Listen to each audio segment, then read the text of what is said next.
be a Game Pass launch title. So if you have Xbox or Microsoft Game Pass, you will be able to get it without spending any additional money. You'll just get it at launch day.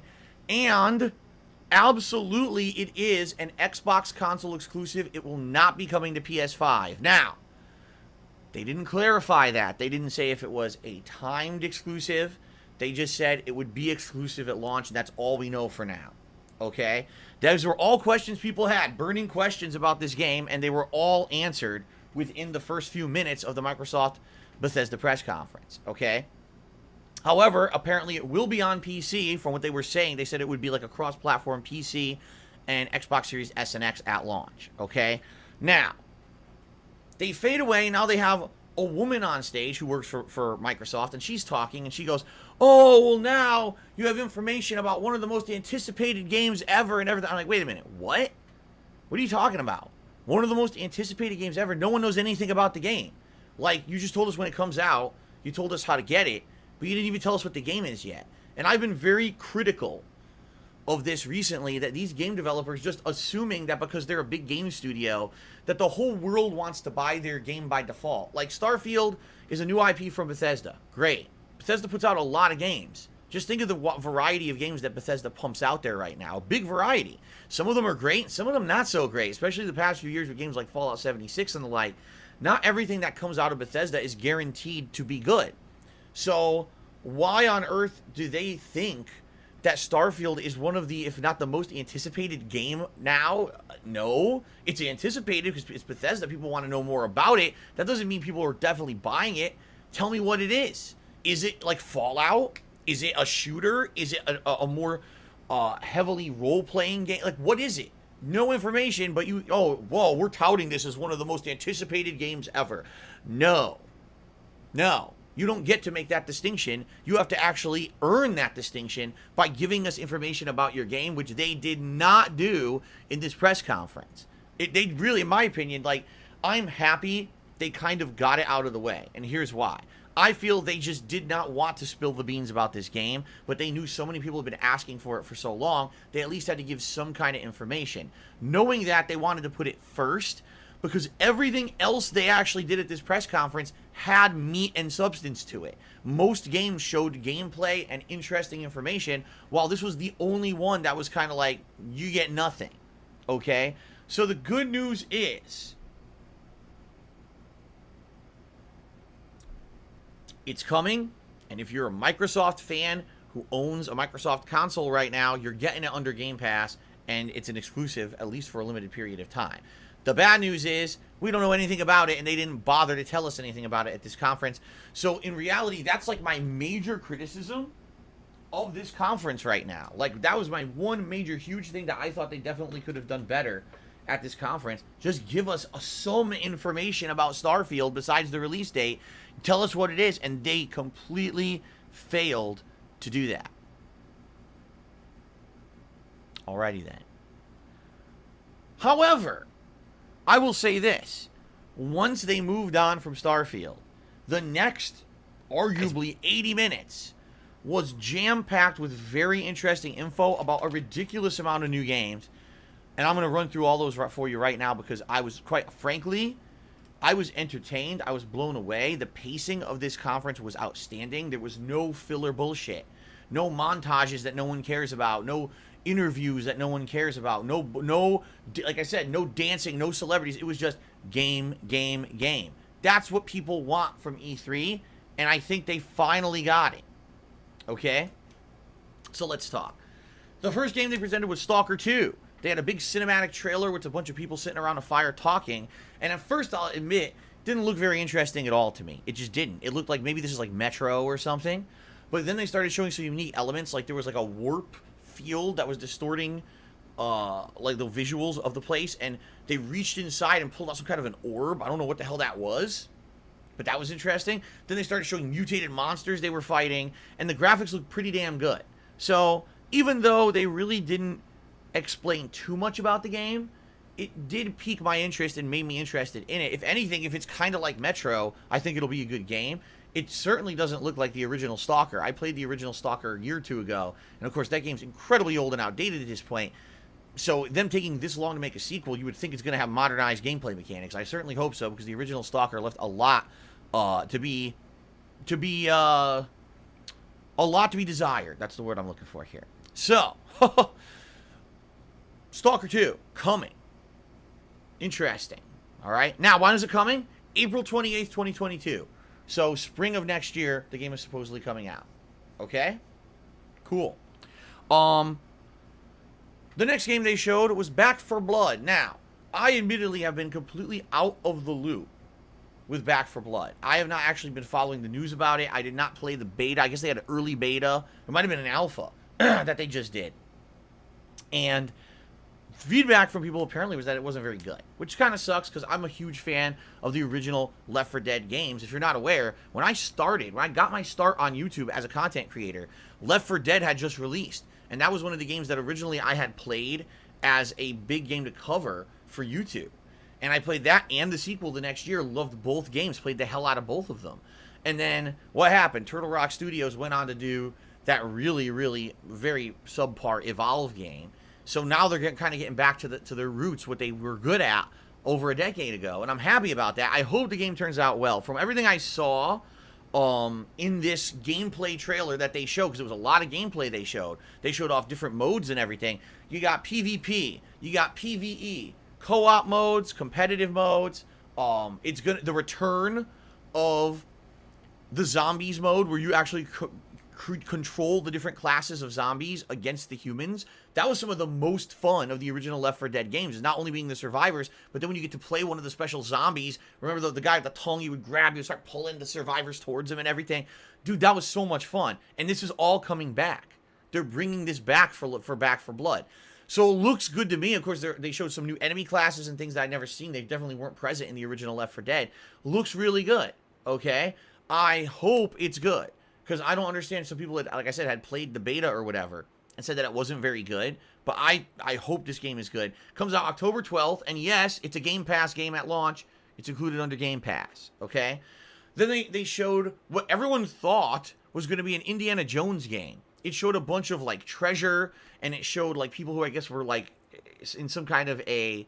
I don't know if they were archaeologists, but basically it was kind of like a group of investigators. It doesn't show anything, though. It was just, like, static 3D rendering. There was no movement. There was no gameplay. And then it's called Contraband. I don't even know what it is. They said it's an exclusive, a console exclusive, but they don't really explain anything else about the game. They said it was a Game Pass console exclusive, but no date and no explanation of what the hell the game is. Alrighty then.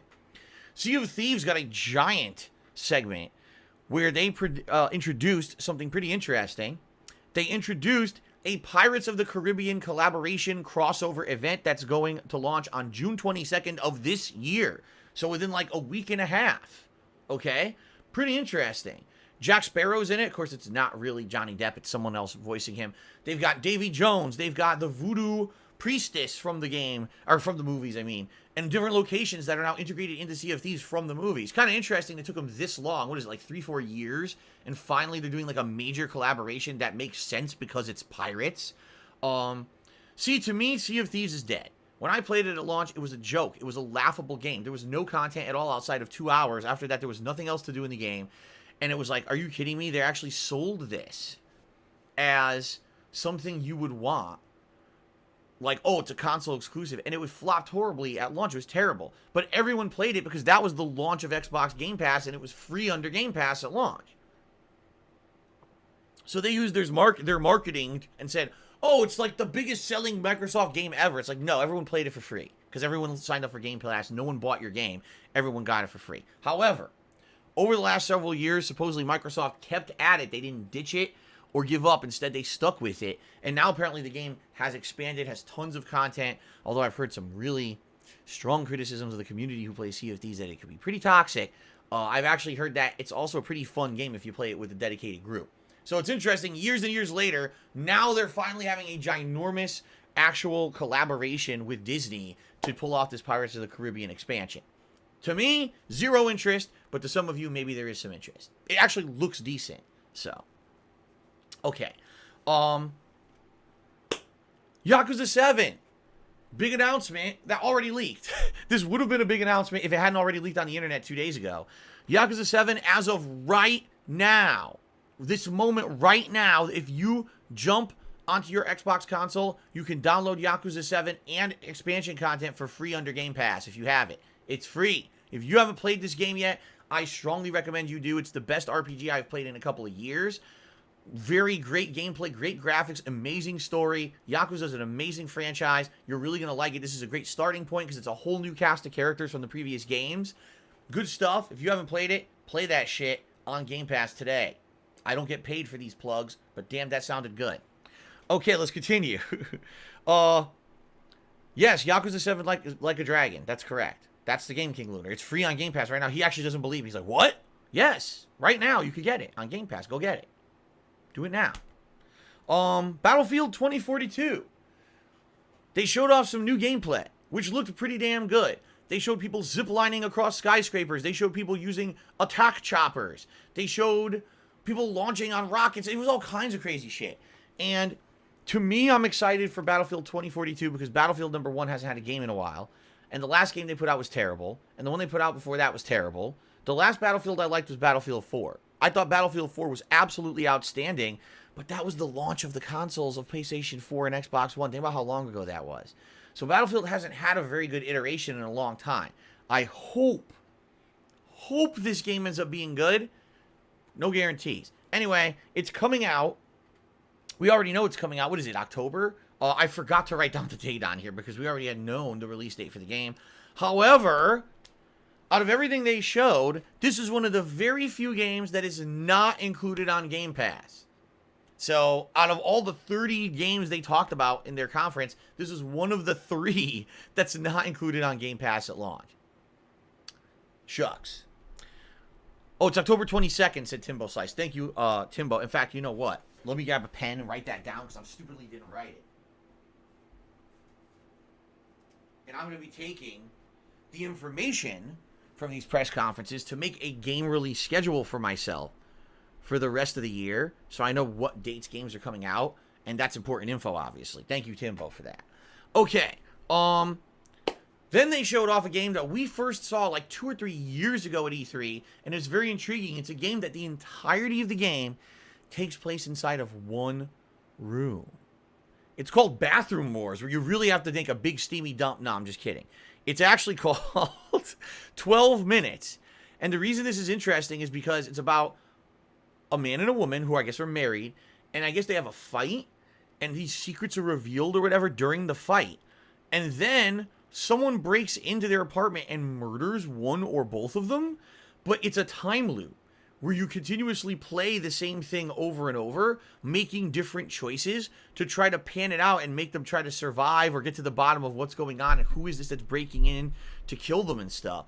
And the character is James McAvoy, oh, God. I forgot her name. The actress who played the lead in the recent Star Wars films. Why on earth I can't remember her name right now. I have no idea. I'm having a big brain fart. She's the lead voice actress. And apparently the assassin is Willem Dafoe. Great, great actor. And I'm sure he's going to be a great voice actor. So those are the only 3 characters in the game. But if this game takes a long time to keep going through... Oh, Daisy Ridley. Thank you, guys. Daisy Ridley is the voice actress. So... if they really have these intricate things that you can do by doing different scenarios, touch this, talk about this, do it in a different order, time it differently, and these little intricate things change the whole Groundhog Day formula of redoing the same sequence over and over, this could be a really unique and interesting game. I've wanted to play it since the moment they announced it 2 or 3 years ago. It's finally coming out August 19th, 2021. Pretty cool. And by the way... yeah, it's on Game Pass. Shit. Shit. No, it's not the shit is not voice acted in the bathroom game. That's a different thing I made up. That's not true. Okay, someone just said, is Willem Dafoe the voice of the shit that comes out of your ass? No. I made that up. There's no shit game. Maybe there will be one day. There was a game called Try Not to Fart, so I wouldn't be surprised if there's not a game about taking a shit and you're stuck in a bathroom or something. It's a roguelike. The shit game will be a roguelike. You have to start the whole sequence over from scratch. Oh, I gotta reload the toilet paper. Oh, is there hand soap? Alright, now here I go. Unbuckle my... Alright. No, alright, let's stop this. Stop this. Let's move on. Enough of this. Okay. The next game they presented was Psychonauts 2. All right, now, here's my thoughts on this game. First of all, everyone knows my opinion on Tim Schafer, which has not changed in the last decade that I've made content for the internet. I still think the guy is a hack. I still think that the last game he made, Broken Age, is a complete and utter ripoff, and he really screwed a lot of people over with the crowdfunding and never delivered on the product that he promised, okay? That whole second half of that game is just rehashed, redone garbage. So, Psychonauts 2. For what I'm to understand, Tim Schafer is involved, but I guess he wasn't, maybe he wasn't directly involved. I don't know. So people were saying, oh, Tim Schafer didn't make this. I'm like, yeah, but it's his studio, okay? It took forever for this game to be made. It's been years and years it's been in development. It's finally coming out. Yeah, finally it's coming out. It's coming out on August 25th, and it's under Game Pass, okay? I think you're starting to see a pattern here with what I'm talking about on this press conference, and I'll talk about it definitely at the end. I'm going to summarize some of the big takeaways from this press conference, and Game Pass is certainly one of them. All right. Now, admittedly, the game didn't look that good when it comes to the visuals. It looks like a dated game. It looks like a game from like the first half of the PS4 era, even arguably the late PS3, Xbox 360 era. But if the gameplay is good and the writing is good, then it's probably going to be a great game. I just don't know, like, the original Psychonauts, when it came out many, many years ago, it was a game that was, like, unique for the time. I think since then, there's been a lot of games that have come out that has that quirky charm, like Psychonauts. So I don't necessarily know if Psychonauts 2 in 2021 is going to have the impact that the original Psychonauts had, you know, back in the 2000s. So, I don't know. I guess we'll see. I'm definitely interested in it. Seems like a unique game, but at the same time, is this a game that is going to not be as interesting as maybe it looked on paper? I don't know. Maybe because of the nostalgia factor of it, a lot of people will want it anyway. I don't know. Anyway, like I said, August 25th. So that's starting to populate the summertime now. Doom Eternal is getting an upgrade for modern consoles. Skyrim is going to celebrate its 10th anniversary in November, and they said there may be some mini events and things based off of that. Fallout 76 is getting a new expansion in July called Steel Rain, and also is going to get a pit expansion in 2022. The reason I'm glossing all that over is because, quite frankly, none of that really interests me. You know, if there was a new information about a new Skyrim or something, I would be excited. I don't care about anniversary events. I didn't like Doom Eternal that much, so I don't care about it looking better on PS5. And Fallout 76, when I played it, was absolutely god-awful terrible. I have no plans on ever going back to it. Hey, if you're part of that community and you want to celebrate, there's 2 new DLCs coming out for it. At least they're still supporting the game. It's not like they gave up on it. But at the same time, it's just not too exciting to me. Okay? Elder Scrolls Online as well is getting continued support. They explained there's going to be an ongoing event over the summer and yada, yada, yada. You guys know I don't care about Elder Scrolls Online either. Then, ladies and gentlemen, then it happened. Microsoft dropped on us the bomb of 2021. A game that I never expected, a game that came out of left field and completely blew away any expectations that I had for this show whatsoever. I mean, when I was watching this press conference on the internet, as this game started to show for the very first time, world premiere exclusive information, my shorts actually physically launched off of my pants and left me stark raving naked right here in this chair. I didn't do it. It was just, I was so excited that my pants, they ripped right off my body. It never happened to me before. It probably will never happen again. I couldn't believe what I saw. Ladies and gentlemen, Party Animals is coming out in 2022. It's a game with a bunch of anthropomorphic jiggly animals that seem to be made of gelatinous goo, doing various mini games, including combat, platforming, and other various things. Kind of reminded me a little bit of Fall Guys, except it doesn't seem to have that survival aspect. It's more about combat and other things, but it seems like there's other modes. What an amazing, revolutionary, groundbreaking game. I don't think we will ever see something like that ever again. When it comes out, the entire face of gaming is going to be changed. And maybe we won't be able to keep our pants on ever again. We may just have to have a pants-free society from now on, because I don't know how we're going to contain our excitement when this game finally comes out in 2022. Okay, moving on.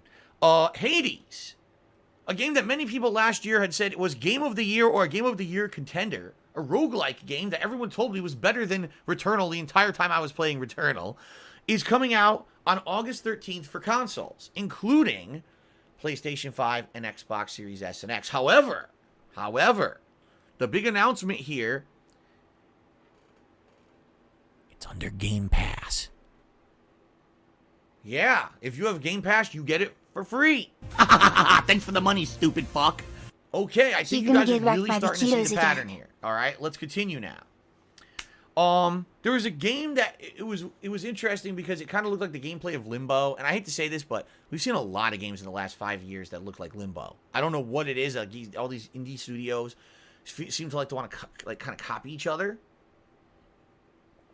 You know, a smaller character on the screen doing platforming and puzzles with these environments that are interactive, and it looks like you have to figure stuff out to survive. Now, it doesn't look like Limbo because there's no silhouettes. These are actually shaded characters. And it's kind of a weird premise. I think it's supposed to be like the world ended or something because it looks like it's apocalyptic. But there was overgrowth, and there was like wild animals in places they shouldn't be. And I don't know exactly what it's going to be. It's actually called Somerville. And it will be Game Pass, and it's 2022. So if you like that style of game, you look into it. For me, it was like, nah, I don't know if this will be great or not. I don't know. Okay.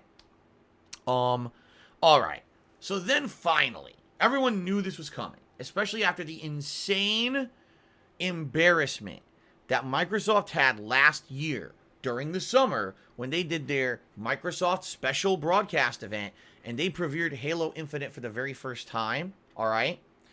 We knew there was going to be information about Halo Infinite at this event. So, pleased to say, yes, there was a lot of information we're about to cover. But the real question here is, did Microsoft manage to avoid Halo's worst enemy, embarrassing internet memes?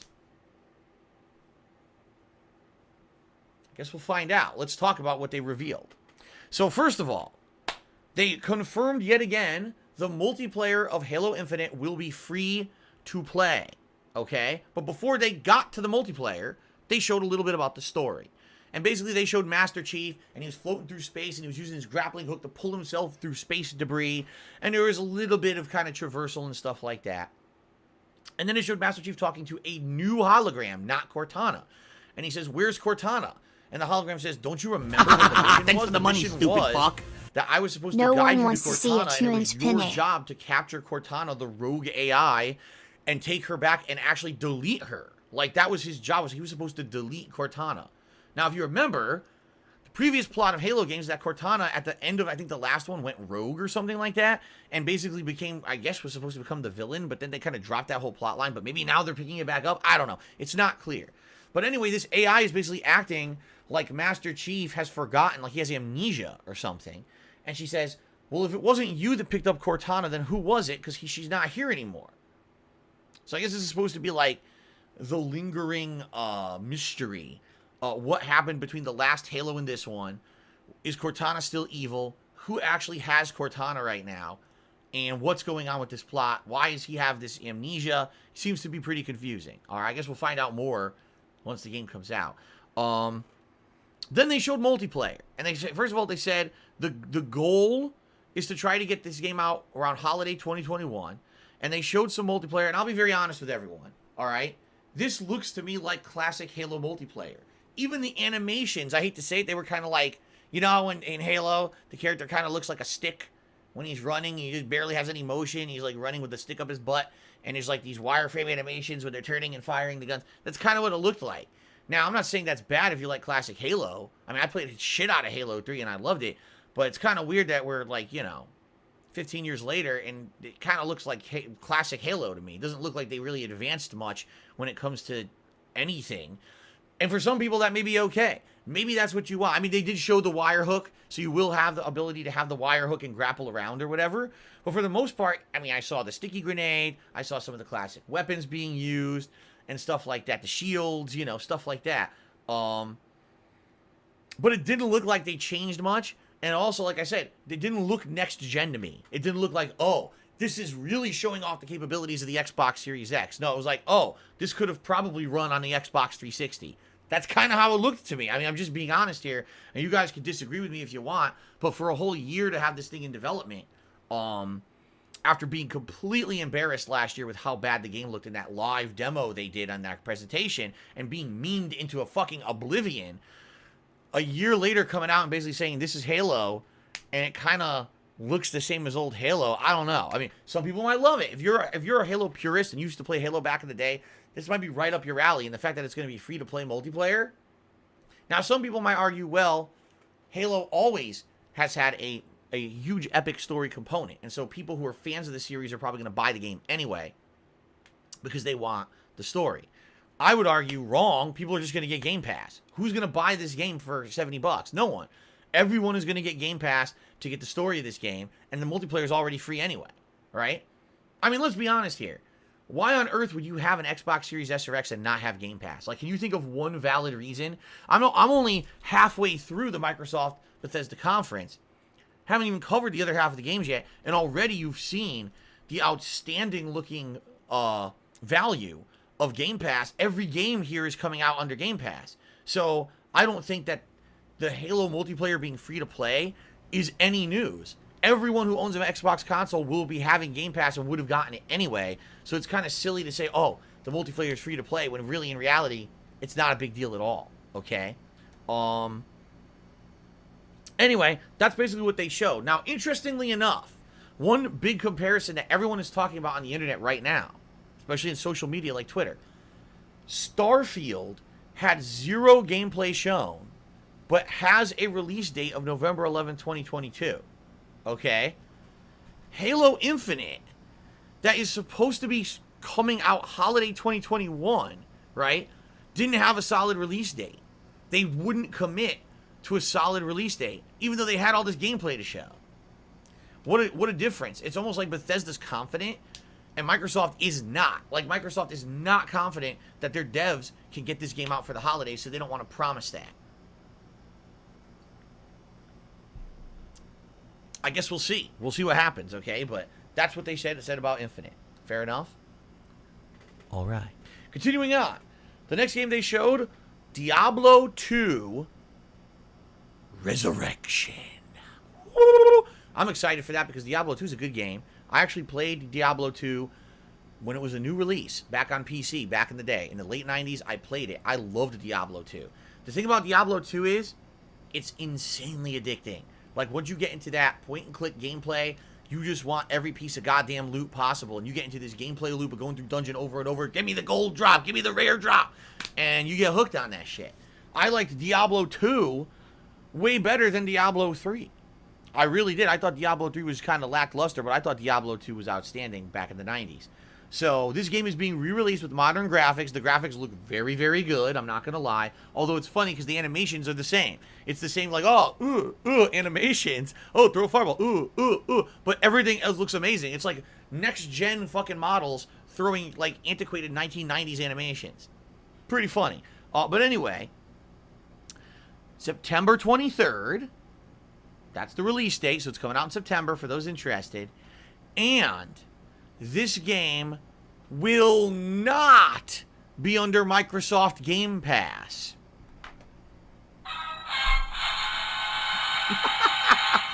Why not? I don't know. It's kind of weird. Of all the games in this presentation, you would think that, like, maybe some of the bigger games would have not been under Game Pass, but this is the one that they chose to not be under Game Pass. I'm very confused. I don't know what the reasoning or methodology is there. But it was like one of the three. One of the Battlefield and Diablo 2 not under Game Pass. Okay? The next game that they announced, actually I was incredibly happy. I was genuinely happy that they announced this one. It's a game that came out a couple years ago. It was shocking that it was so good. At first I wasn't going to play it.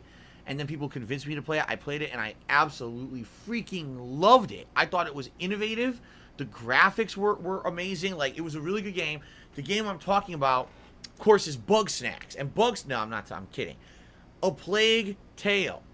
A Plague Tale. Yeah, the game about that whole rat infestation and the plague in Europe. Or was it France? And by the end of the game, the characters had the ability to control the rats and have them become rat monster armies and stuff, okay? And a lot of good puzzle mechanics, light and dark mechanics, a lot of unique stuff in that. So the game is getting a sequel. It's called A Plague Tale Requiem. It's coming out at an undisclosed date in 2022, and it is under Game Pass. Pretty sweet, huh? All right, also, Far Cry 6, they actually revealed some gameplay mechanics that I wasn't aware of. There's going to be some really zany, unique stuff in this game. There's going to be a backpack that shoots rockets. There's going to be a pet rooster that you control during combat. It looks pretty interesting in that regard. Like, it looks like they took Far Cry and they added a bunch of zany stuff to make the gameplay more varied. Now, I don't know if the entire game will be like that, or this will just be like limited things you can use only a few times during combat. That's not clear. The game looks good. It looks like Far Cry. I don't know exactly if it's going to be similar to the last games or not, but it looks pretty good. It's coming out October 17th, and the one... Actually, is it October 17th, or is this October 11th? Man, I wrote it so poorly. I think it's the 17th, but it might be the 7th, and I'm sorry, I'm an idiot that I wrote it so poorly there. Okay, now, this is the third and final game during this presentation, alright? It is not included in Xbox Game Pass. So, to recap, Battlefield 2042, Diablo 2 Resurrection, weird, and Far Cry 6. The only 3 games that look like they're not going to be under Game Pass in this entire presentation. Everything else, if you have Game Pass, you will get at launch for no additional fee. Pretty impressive, honestly. Moving on, Slime Rancher is getting a sequel called Slime Rancher 2. I don't know anything about the original, but it looks like a cutesy first-person game where you're shooting slimes of different types, and also you're trying to raise them, I guess, by doing various things. So I guess there's a sim aspect, but a combat aspect to it. Looked interesting. It's a very cutesy game. It's probably a game for more kids or people who are just looking for a chill, relaxing session instead of something too overtly serious. But it does look pretty good. It's coming out in 2022, but we don't have a release date. Okay? Okay. Another game is called Shredders. And what it is everyone thought this game was SSX. Everyone thought this is the return of SSX. It's not. It's a brand new snowboarding franchise. Interestingly enough, and it comes out in December 2021 on Game Pass. Looked good. The graphics actually looked quite good. I don't know how many people still care about snowboarding, but man, it looked pretty good. Atomic Heart. This is a game we've heard about for the past couple of years. Looks like it's going to be an RPG first-person shooter hybrid with cyborgs, but also other kinds of crazy things in it. But sadly, zero info. No release date, nothing. Just showed off a few things in a trailer, and that was about it. Okay? Replaced. This game... To me, you know what this kind of reminded me of? Almost like a Blade Runner-esque future, where there were a lot of cyborgs and a lot of neon, but it looks like it's an indie game, where the character's kind of small, he's using guns in combat hand-to-hand to survive. I don't know if it's like Castlevania-esque, or if it's going to be like puzzle, or both. It's very hard to actually tell what it is. But that's coming out in 2022. That's all we know. For those who are interested in the game Grounded, a game that last year made waves, and a lot of people were very interested in this co-op game, Grounded. It's getting a big update, and they announced all these different new events and things that'll be in it. The most interesting thing to me that they announced, which actually was kind of neat. So there's a new creature in it called the Broodmother. It's supposed to be a giant spider boss, okay? So it shows the kids, Grounded, for those who don't know, it's basically Honey, I Shrunk the Kids. These kids got shrunk in a yard, and now they have to survive against bugs and all kinds of things that normally, if you were big, is no big deal. But when you're tiny, they're pretty deadly. All right. So this update adds this Broodmother character, but then they go, oh, but for those with arachnophobia, you can actually just do this. And there's a mode, it's called arachnophobia mode. There's a slider. As you pull the slider, the spider turns into a bunch of floating blobs instead. So if you don't want to be afraid of a spider, you could turn it into like a bunch of spheres floating in the air that you fight. And you could just guess that it's supposed to be a spider or something, but it doesn't look like a spider. It was pretty funny, actually. I was like, that's interesting. But anyway, it's good to see Grounded is getting some follow-up stuff. Among Us is coming to Xbox consoles, and it's going to be under Game Pass. I don't think they gave a solid release date, but it might already have one. But they did announce, yes, it's under Game Pass. There's another new game franchise that's about to happen. One of them is called Euden Chronicle, and the other is called Euden Rising. They're both JRPG-esque and anime-ish characters, but it's more pixel style, And the combat, in my opinion, when I was looking at this, I was like, this looks just like Suikoden, or Suikoden, however you pronounce it. That RPG franchise from the late 90s and early 2000s on PlayStation 1 and 2, it looks like that franchise. And I actually thought this was that game. I thought it was like a new sequel to the franchise, but apparently it's not. Apparently it's going to be its own, you know, franchise. I don't know if it's like supposed to be an homage to those games or whatever, but man, it looked like those games. Absolutely it did. Now the weird thing about this, they show all this gameplay. I'm like, oh, this game must be ready to release. No. Euden Rising doesn't come out till sometime undisclosed in 2022, and Euden Chronicle doesn't come out till 2023. And I was like, geez, well, it's good to know it exists, but at the same time, like, that's kind of way far out there. You know what I mean? Okay. The Ascent. I have no idea what this game is. I swear, I watched the trailer. I just have no idea what this game is going to be. It comes out July 29th on Game Pass. I don't know what it is. I couldn't tell. I could look at the trailer yourself and try to make heads or tails of what it's supposed to be. I couldn't tell. It was a very ambiguous kind of trailer. Age of Empires 4. Who thought that they were making a new Age of Empires game? Right? Now, Age of Empires was from the late 90s. It was one of those real-time strategy games where you would basically have little plebeians doing farm work and grinding for minerals or whatever. Think StarCraft or Warcraft. But then they would build a big kingdom for you with barracks, and you could train different kinds of troops. And the thing is, you could play as different civilizations that had different troop classes and stuff. You know, it was pretty cool. You're playing Europeans, or you're playing an Asian civilization, and everyone has different loadouts and different units. I played Age of Empires 1 and 2 in the late 90s, and I thought those games were absolutely outstanding. I loved them. But I haven't played one in quite some time. Yeah, they're making Age of Empires 4. It actually is coming out on October 28th. I know, we didn't even know this game was being made. It's coming out on October 28th, and it's under Game Pass. So, holy shit, if you're a PC gamer and you like that kind of game, or, you know, if you have an Xbox console, you got something new to do. I was like, huh? That blew me away, too. I was like, I had no clue. What an announcement out of nowhere. Pretty cool. All right, ladies and gentlemen. Hold on for 1 second. I'll be right back.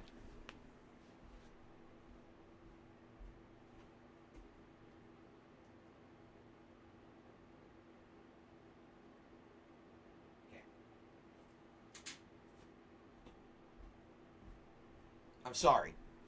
There was a zombie hiding out in the corner. He was trying to hide behind, like, the air conditioner. I just couldn't have it. I had to behead him. Let's do 2 quick shout-outs, and then we'll continue. Shout out to Snow Carl, who tipped me $1.30. Says, since you're very open calling E3 outdated format and praising Summer Game Fest, why did you choose to cover the former rather than the latter? Seems obvious E3 was 100 times better based on your reaction. Great recap, though. Because Summer Games Fest was not limited to just being one conference or event. Summer Games Fest basically started on Thursday with a mini conference that was like an hour long, and then continued all day and continued for like multiple days. There was no way I could cover Summer Games Fest unless I basically didn't stream games all weekend, which I didn't want to do. In this case with E3, they basically condensed it all into their old format of here's our conference, you see? So because of that, that's why I covered it in this way. But I agree that E3, sadly, is outdated. Not necessarily the way they do the conferences, but certainly the way that they handle themselves when it comes to the event, and the fact that basically the event is just a way for them to make money rather than really caring about anything else, as shown blatantly when they made it so only a very small exclusive group even got rights to rebroadcast E3, and everyone else just had to do it and hope they didn't get stricken down with DMCA claims and shit. I mean, it's absolutely a shit show, and shame on E3 for doing it this way in 2021 and thinking that they're still valid when they're really not. In reality, Microsoft Bethesda could have done a press conference without E3. Square Enix could do a press conference without E3. Everyone could do a press conference without E3, and we don't have to put up with their bullshit in the future. I certainly hope that's actually what happens. Okay? Carlton Jr. to me $1.30 and said, you must have missed Riders Republic, which also has snowboarding. Looks like Fall Guys, but extreme sports. Looks really good and better than Shredders. Check out the trailer. Riders Republic? That happened during this event? Maybe I did miss it, because I don't think I have any notes about that. Maybe I had a brain fart, or maybe I temporarily was paralyzed by something, and I was just frozen here like this for about a minute while the trailer played, and then I unfroze and didn't know none the wiser. I don't know what you're talking about. I'm serious. I have no idea what you're talking about. Riders Republic was in the show. I've never heard of it. Anyway, continuing on. Eternal Napalm took me $5, and he says, the best games of E3 2021 are Elden Ring and Horizon Forbidden West, hands down. Thank you for your great coverage of E3. I enjoy it every year. Thank you for the support, Eternal Napalm. And then Harry Butthole tipped me $4.20. Says, anything new about Vampire the Masquerade? Glad you're still around, man. Well, let me just go through everything. I understand you guys are a little bit antsy about information about the games that you want to hear about, but let me just go through game by game. Let me go through everything that I saw and my opinions on it. Although apparently, Riders Republic, I completely was paralyzed and, you know, missed it out or something. I don't know. I don't even know what people are talking about. All right, let's continue. Okay. Where was I? I just did Age of Empires 4. Okay. Ladies and gentlemen. Then, on the Microsoft and Bethesda press conference, came the most honest 2 to 3 minutes I've ever seen in any E3 event ever since the history of this inception. Basically, the makers of this game did an honest game trailer. You guys know what that is? You ever seen that on YouTube? They actually did their own honest game trailer. Alright? So the narrator goes, a mysterious vista about which you don't know anything about. And then it showed that. And then they say, all of a sudden interrupted by something jarring. And a big leg comes down. Boom. And then he goes, a deadly creature that scares you, but you'll never actually see again after this. Say goodbye. And it's a creature goes, rah, bink, disappears. Then he goes, really action-inspiring gameplay to make you want to buy the game. And then it shows a bunch of characters in like suits running around with guns, shooting and stuff. And he says, by the way, this is not representative of what will actually be in the game. It was funny as hell. Like, basically what the narrator does, he goes through every trope that's used in every single video game ever to advertise the game. And he goes for like 2 minutes. He's going through all of them. It's hilarious. I urge you yourself, go watch this trailer. So at the very end of it, all right, he concludes and he says, and so you've watched 2 minutes of actual no gameplay at all.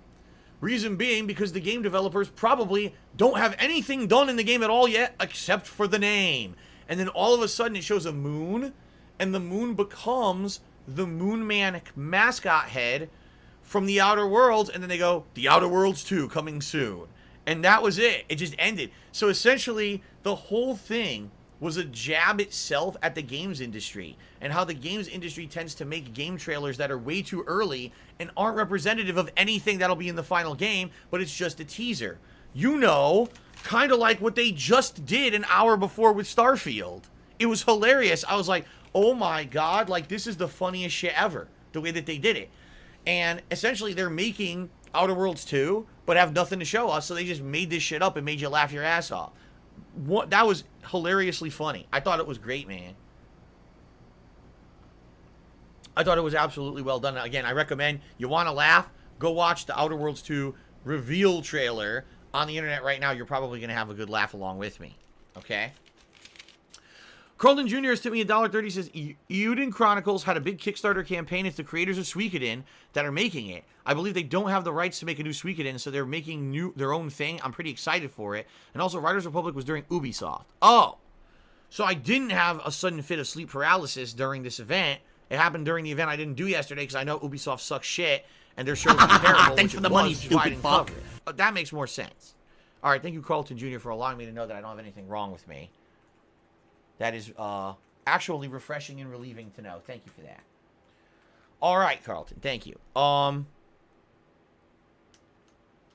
Okay. Oops. Continuing on. And as you can see, guys, we're 40 minutes into this thing, and I'm not even nearly done. This was a really meaty conference. The Microsoft Bethesda conference was incredibly good, in my opinion, and I'll tell you why in summary in just a moment. Let's continue on. Up next was Flight Simulator, which recently released for, what was it consoles? I think it's just PC, right? But what they're saying is on July 27th, Flight Simulator will hit Xbox Series S and X for free with Game Pass, and they're going to have a new expansion featuring the characters and the vehicles from the movie Top Gun. It's going to be called Maverick. I'll be honest, that game looks pretty interesting to me. And why? Because it's gorgeous graphics, and it seems to be something that you could just relax with. You just fly over major countries and look down at the beautiful landscapes and just relax and enjoy. Just unplug from the stress of the world. That's what we all need sometimes, and I think that game fills that need.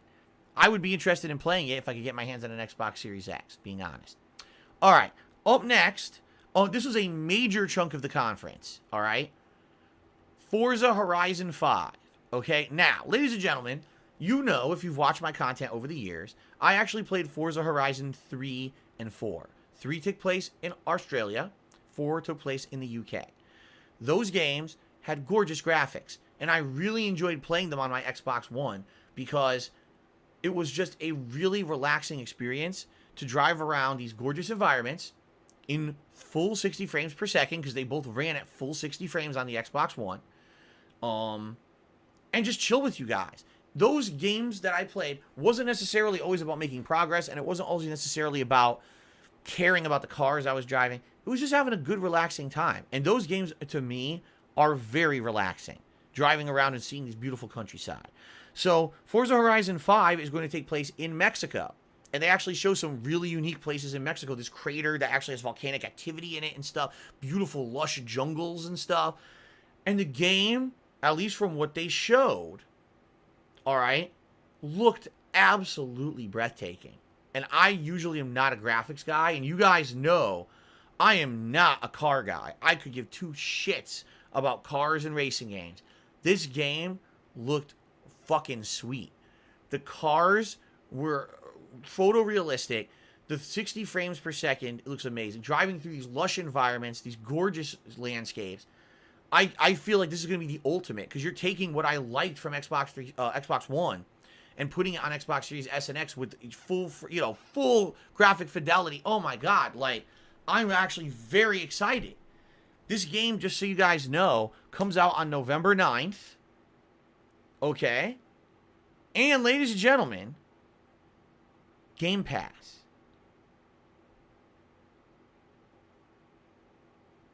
You're right. You're absolutely right. Forza Horizon 4 only ran at 30 frames on base Xbox One. It was the Xbox One X that it ran 60 frames. You're absolutely correct. Now, I'm gonna say a little bit more, because there's a little bit more to talk about on this conference, and then I'm gonna give you my final thoughts. And really, I'm gonna tell you something that I already said on Twitter, but it's kind of a revelation. And I want to talk with you guys about it in this video and this stream. All right. So after showing off the absolutely gorgeous Forza Horizon 5, which I was blown away how good it looked, Phil Spencer comes out. All right. He opens his mouth and out come tons more lies, because everything the guy says is bullshit. We all know that he's just a PR head for Microsoft. All right. I don't want to hate on Phil Spencer too much, because this conference was actually really good. I mean, admittedly, 90 minutes, I wasn't bored the entire time. Everything was a new game information. Every game being under Game Pass except for only 3.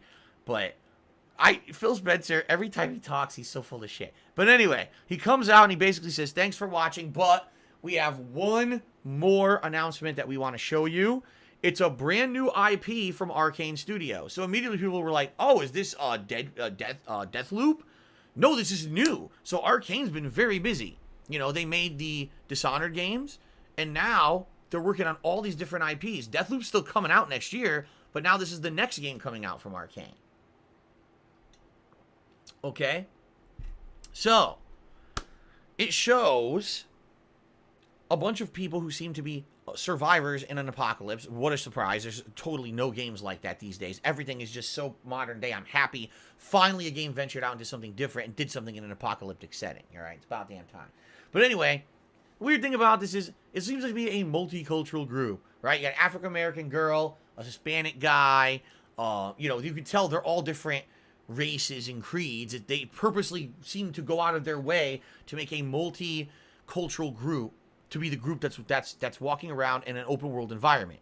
And it shows them fighting enemies, but then all of a sudden it shows, oh, here's what happened before. And what it is they're fighting these vampires. Now think about this. This is the graphical style of, say, Dishonored. It's a little cartoony, but the vampires are pretty cool. They seem to have special powers. Some of them are like, one of them's like a strong melee, and he's like picking the guy up by his neck like he's gonna choke him, but then they get impaled and they die. Then there's another one that has like these abilities shooting beams and shit. Like, whoa, what the hell is this? So the name of this franchise is called Redfall. And apparently it's supposed to be a different kind of post-apocalypse. It's not plant monsters, it's not zombies, it's vampires. And I guess the vampires are trying to take over the world, but there's survivors who are trying to band together to collaboratively fight and kill these vampires. The thing is, the entire trailer is just that, a movie trailer. There's no gameplay at all. So this very well could be a story-based narrative game. This could be a co-op shooter. This could be, I don't know what it is. It's definitely an open world shooter, but you don't know exactly what it's going to be yet. Supposedly it's going to be coming out summer 2022, and yes, it's going to be under Xbox Game Pass, or excuse me, Microsoft Game Pass. So interesting that not only are we going to have Deathloop, but then we have another franchise right around the corner from Arcane Studios. And that's when the show ended. However, as the show ended, someone behind the scenes pressed an extra button. And all of a sudden, another trailer played for the Xbox Mini Fridge.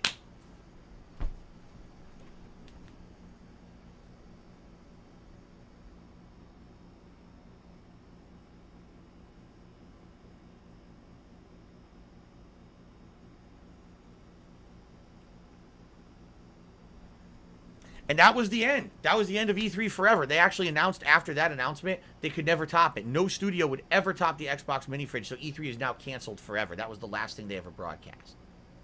No. But it was kind of silly. It looks like the Xbox One X console, and you open it up and you can fit like 3 or 4 soda cans in there. I think it was a meme when the Xbox One S and X was shown, and they said, oh, the X kind of looks like a fridge, so they actually made a fridge now of it. It's kind of a silly thing, okay? Couple quick shout outs, and then I'm going to basically tell you overall what I thought. So, Harry Butthole tipped me $4.20 and says, as I become older, I find myself less and less excited for E3. I used to watch it religiously, but nowadays, I'm maybe tuning into your coverage of it for a few minutes because life is funny that way. Admittedly, at one point, E3 was kind of must-see. And over the years, I just feel like it becomes less and less every year. Like I said, I didn't even watch Ubisoft this year. I didn't care. I couldn't bring myself to watch it because I know how bad it is. And everyone confirmed my suspicions that it was the worst press conference so far at E3. So, yeah. These days, hearing what happened at E3 through the voice of someone else and hearing an opinion as a filter may actually be more useful than just watching the raw crap. Because the raw crap takes too fucking long to watch, just being honest. Okay? Snow Carl tipped me $1.30 and said, when the vampires start taking over the world, I hope the Latinx Supergirls are there to save me. As long as there's a super diverse group of people to save me, that's all I care about. They must be, if a bunch of white guys show up, I don't care. I'm waiting for the next group to save my ass from the vampires. That's all I know. DXP did a $5 super chat. He said, just dropping in to say, hey, have a good one, DSP. Hope you kill it. Thank you very much, DXP, for the super chat. I appreciate that. Then BattleDuck9000 did another $10 tip. Says, not bad, Phil. No, don't make me use the water bottle. Stay away from flight sims. I don't think you know what a flight sim is. On PC, that involves a good hour or two of setup and HOTAS calibration. I can't imagine it just working on consoles. You're right. I don't know anything about flight sims at all. So I don't know about the complexity of a flight simulator at all. Yeah. No idea. Wait a minute. Why is that playing up there? I wanted it to be in the bottom right corner. I had it in the upper right corner. Oops. Alright, that's fine. So thank you, Battle Duck. Oh, I screwed up the leaderboard now. Now look what I did. Oh, shit. We're supposed to be at 45. Okay, there we go. I almost screwed everything up entire. Okay, we're at 45. Good. Timbo Slice tipped me $1.30, so they made 5 normal-sized fridges for celebrities at launch. I'm not even going to comment on that. I'm not going to comment on that because if I comment on that, I will get in trouble on the internet. As I always do when I'm opinionated about something.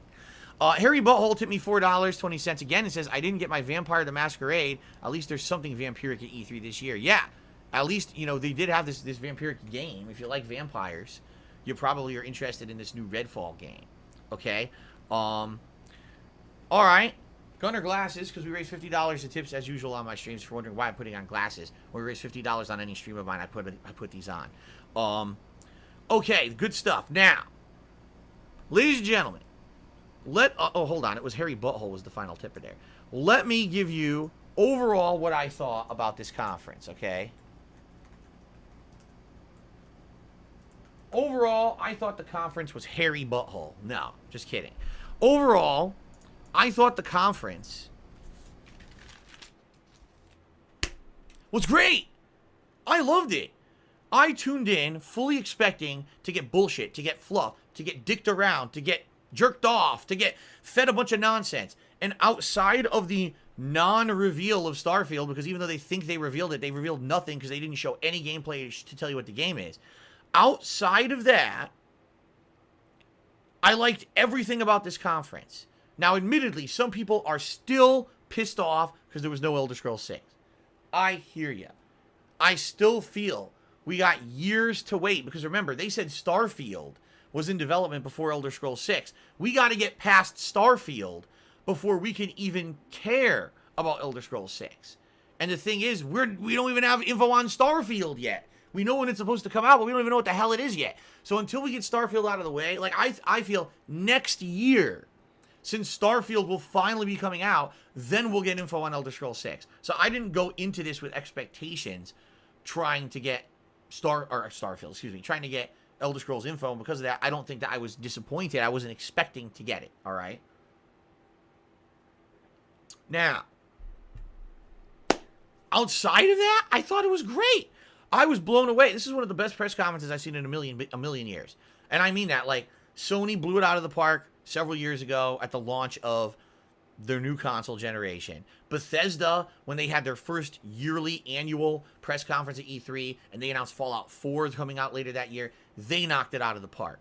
If anything, this conference, Microsoft Bethesda Conference 2021, finally is going to quiet a certain group of people who, since the launch of the Xbox Series S and X last year, have said, Microsoft has no games. You can't say that anymore. There were 30 games, 27 of which are going to be Microsoft Game Pass. If you buy Game Pass and you have an Xbox Series X or X, you are going to get outstanding, insane value in the next year. You're going to be playing third-party games, first-party games. You're going to be playing everything at launch without additional cost, with a few exceptions. If you have an Xbox Series X, you're going to be playing some of these games at 60 to 120 frames per second. Okay? Like, this is outstanding. Like, this really showed that they've been listening to what gamers want. Gamers are upset that they bought a console last year that has no actual games for it that you can't get on the competitor's console. Now you're going to have that. There's a lot of exclusives on this lineup, and they're all under Game Pass. I'll be honest. I was looking at this list, all right? And just a few examples here. A few examples. Back 4 Blood in October. 12 Minutes in August. Okay? Going through this list. Psychonauts 2 in August. Obviously, Halo Infinite coming out later this year.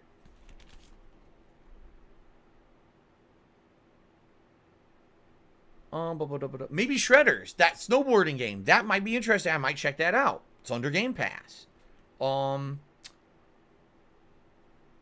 Age of Empires 4. I would play Age of Empires 4. I liked the first 2 games. That one's under Game Pass. That one's coming out in October, right? Or is it September? October, end of October. Flight Simulator coming in July. Forza Horizon 5 in November. You see, that's what, 5, 6 different games right there. That is an outstanding value in the next few months if you have a Game Pass, you know? And I've said over the last 6 months or so, since the launch of both the Xbox Series S and X and the PlayStation 5, there was definitively a reason to own a PS5 if you wanted to play the Demon's Souls remake, okay? If you wanted to play Returnal, if you just wanted to play Ratchet and Clank that just came out, if you wanted to play Godfall, don't know who would want to do that, but if you wanted to play Godfall, or if you wanted to play a next-gen version of current-gen games, a PS5 was the most viable option. You had those exclusives, plus you had the better versions of current-gen games, all right? If you had an Xbox Series S and X, you just played the same games, but you didn't get any exclusives at all besides the Medium, which, by the way, is no longer an exclusive. It's going to be coming out for PlayStation very shortly. Okay? So the argument was, Xbox has no games. You can't say that anymore. In the next few months, under all these games that are going to be coming out under Game Pass, you're going to have exceptional value if you own an Xbox Series S or X, or PC for that matter, and you use Game Pass. You're going to get a ton of games for, what is it, $20 a month?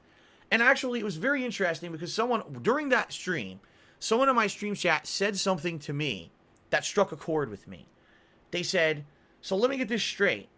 Last month, you had to drop $70 to play Returnal on a PS5, a game that arguably only has 6 to 7 hours of content, but because it's a roguelike, forces you to replay it and ends up being 20, 30 hours long. $70 for that, or for like $80, you can get a year of Game Pass and you can play over the next 6 months, what, 10 games or more, and then more and more coming out next year, right? Like,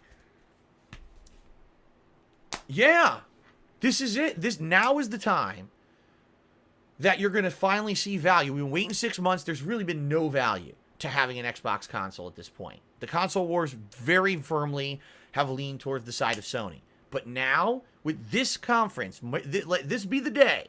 June 13th, 2021 was the day that Microsoft took the flag and they stuck it and said, we're here to be serious about games now. Yes, you had a little bit of a wait, a really slow start, but if you get Game Pass, this is now the place to be. Come to our consoles. You're going to get exclusives. You're going to get great other games. Like, this is the place to be.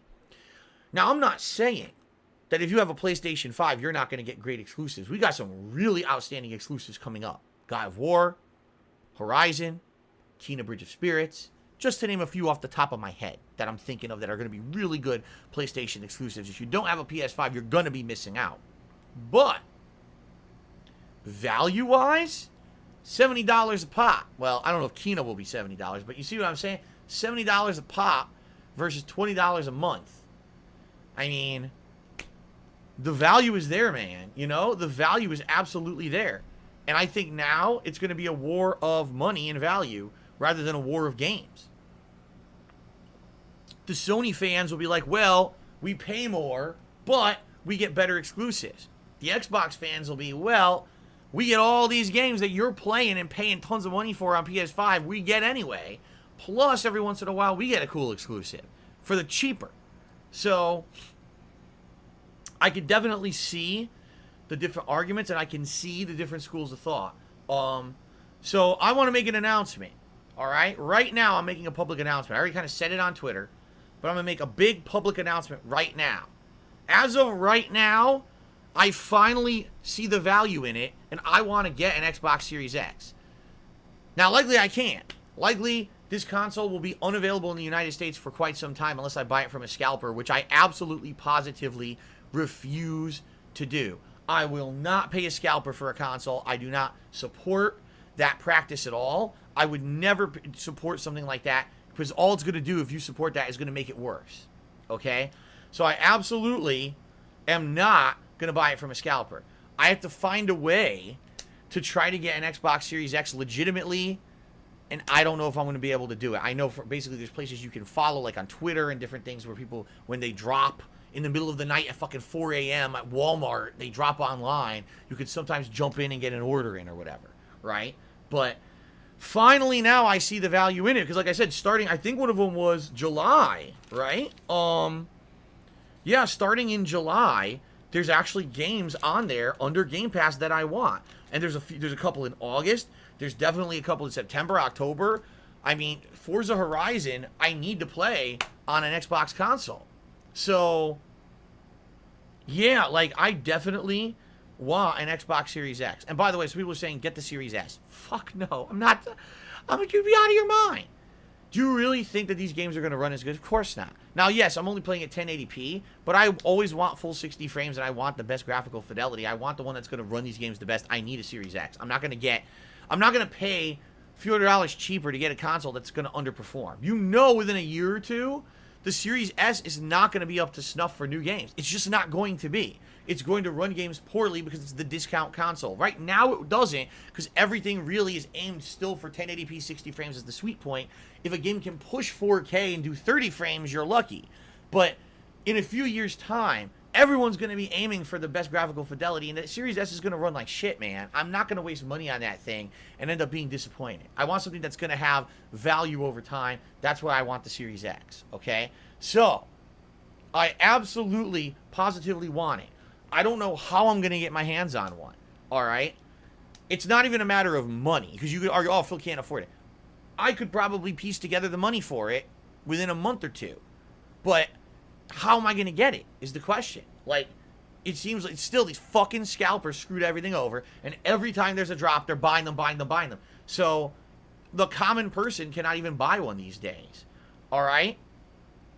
So Microsoft, send me a free console immediately. No, I'm just kidding. Microsoft would never send me shit. No one ever would send me anything, nor would I ask for that. I want to get the console just like you guys. I want to be going through the same kind of painstaking process you guys have to go through to get it. I want to go through as well. All right? But I don't know. If anyone has information or advice on maybe how to do that, let me know. All right? But also, I'm not stupid. I'm not buying it from no scalper. I'm not buying it from some guy who claims, oh, you know, I just had 7 of them lying around. I'll sell you one. And he sends me a fucking box of rocks. I'm not stupid. So, we got to figure this out. I would love to get one in like July or August and be able to play games like Psychonauts 2 or what was the other one? There's 2 of them going out in August that are Game Pass. I would love to start doing these Game Pass games. And then, by the way, then I could also review the value of Game Pass and let you guys know month to month what I feel the value of Game Pass is. Of course, Microsoft dissed me on Twitter. That's why they owe me one. Microsoft's Twitter account knows who I am. It's actually Xbox Twitter account. They know who I am.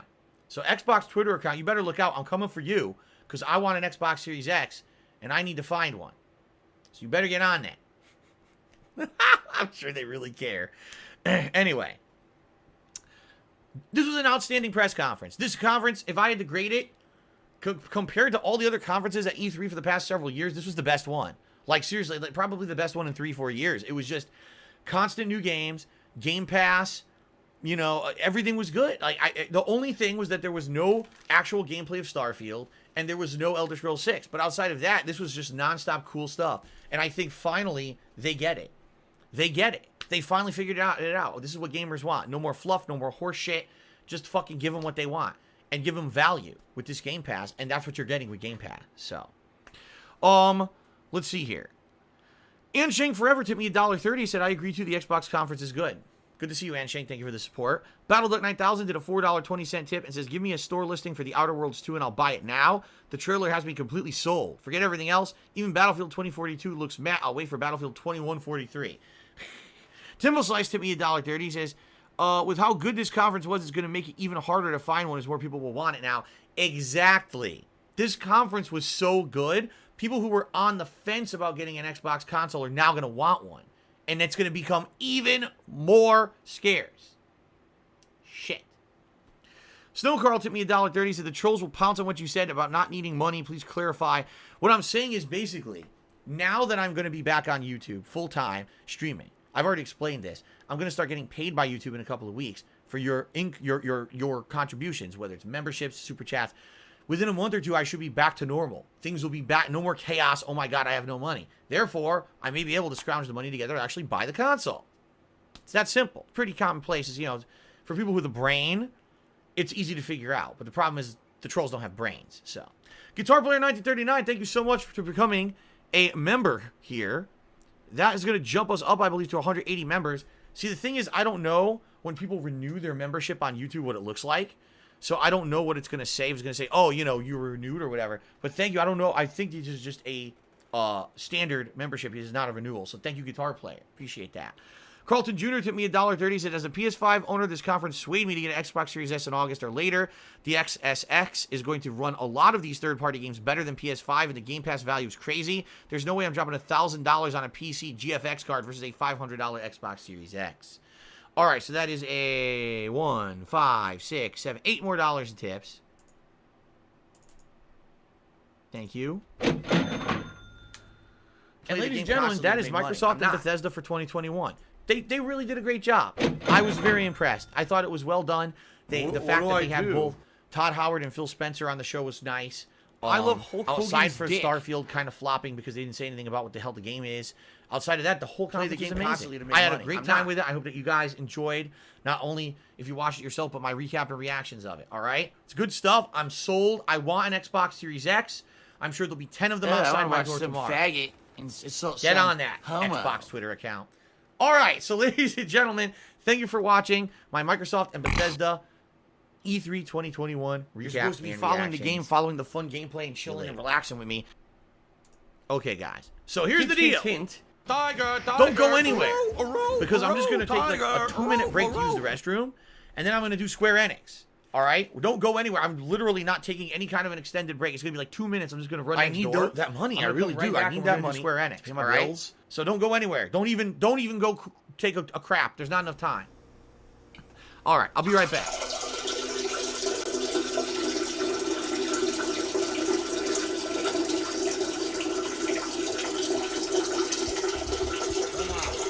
Come on. Come on. Come on. Come on. Ride balloons out.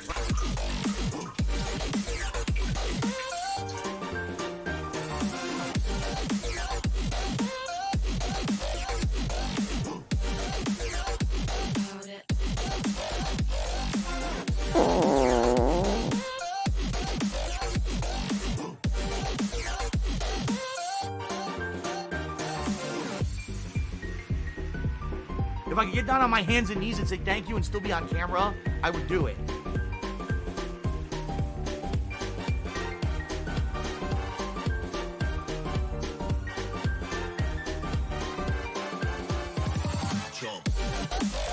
I can't block.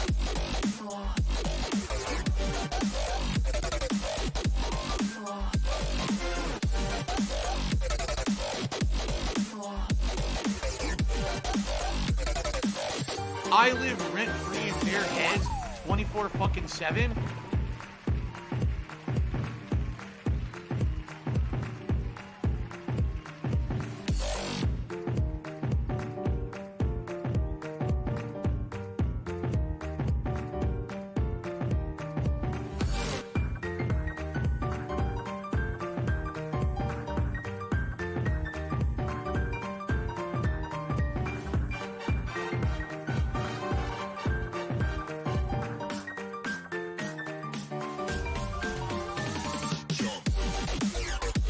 My last shot, fly, golden arrow. Oh, no! Look at that. Whoa! Whoa! Whoa!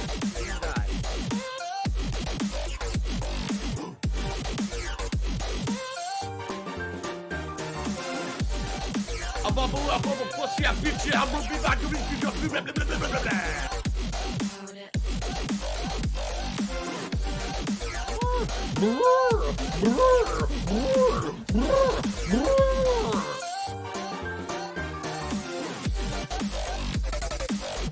How dumb they are.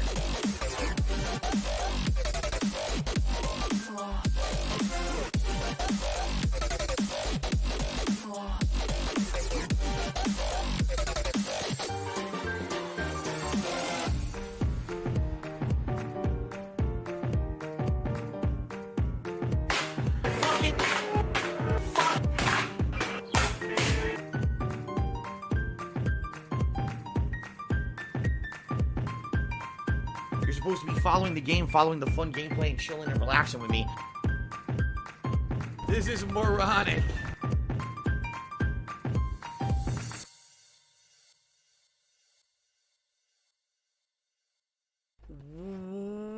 What?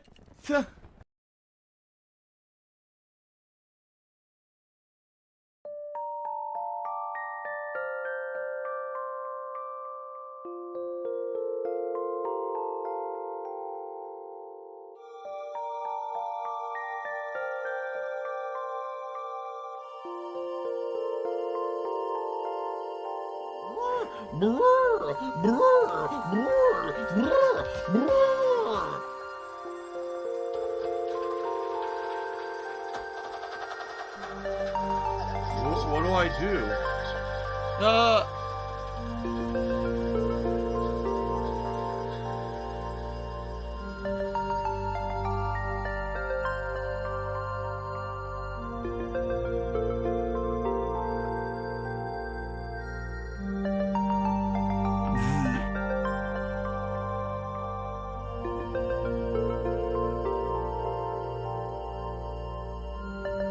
Why are you an idiot if you don't agree? If you don't agree, because when you have factual evidence of something constantly thrown in front of your face and you ignore it and choose to believe something else, you're an idiot.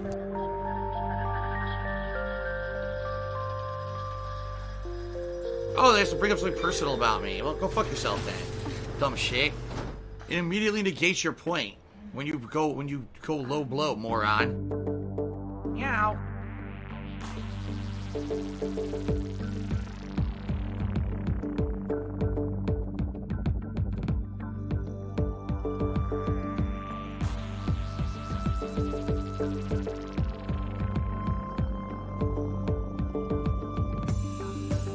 Thanks, Derek. I appreciate that.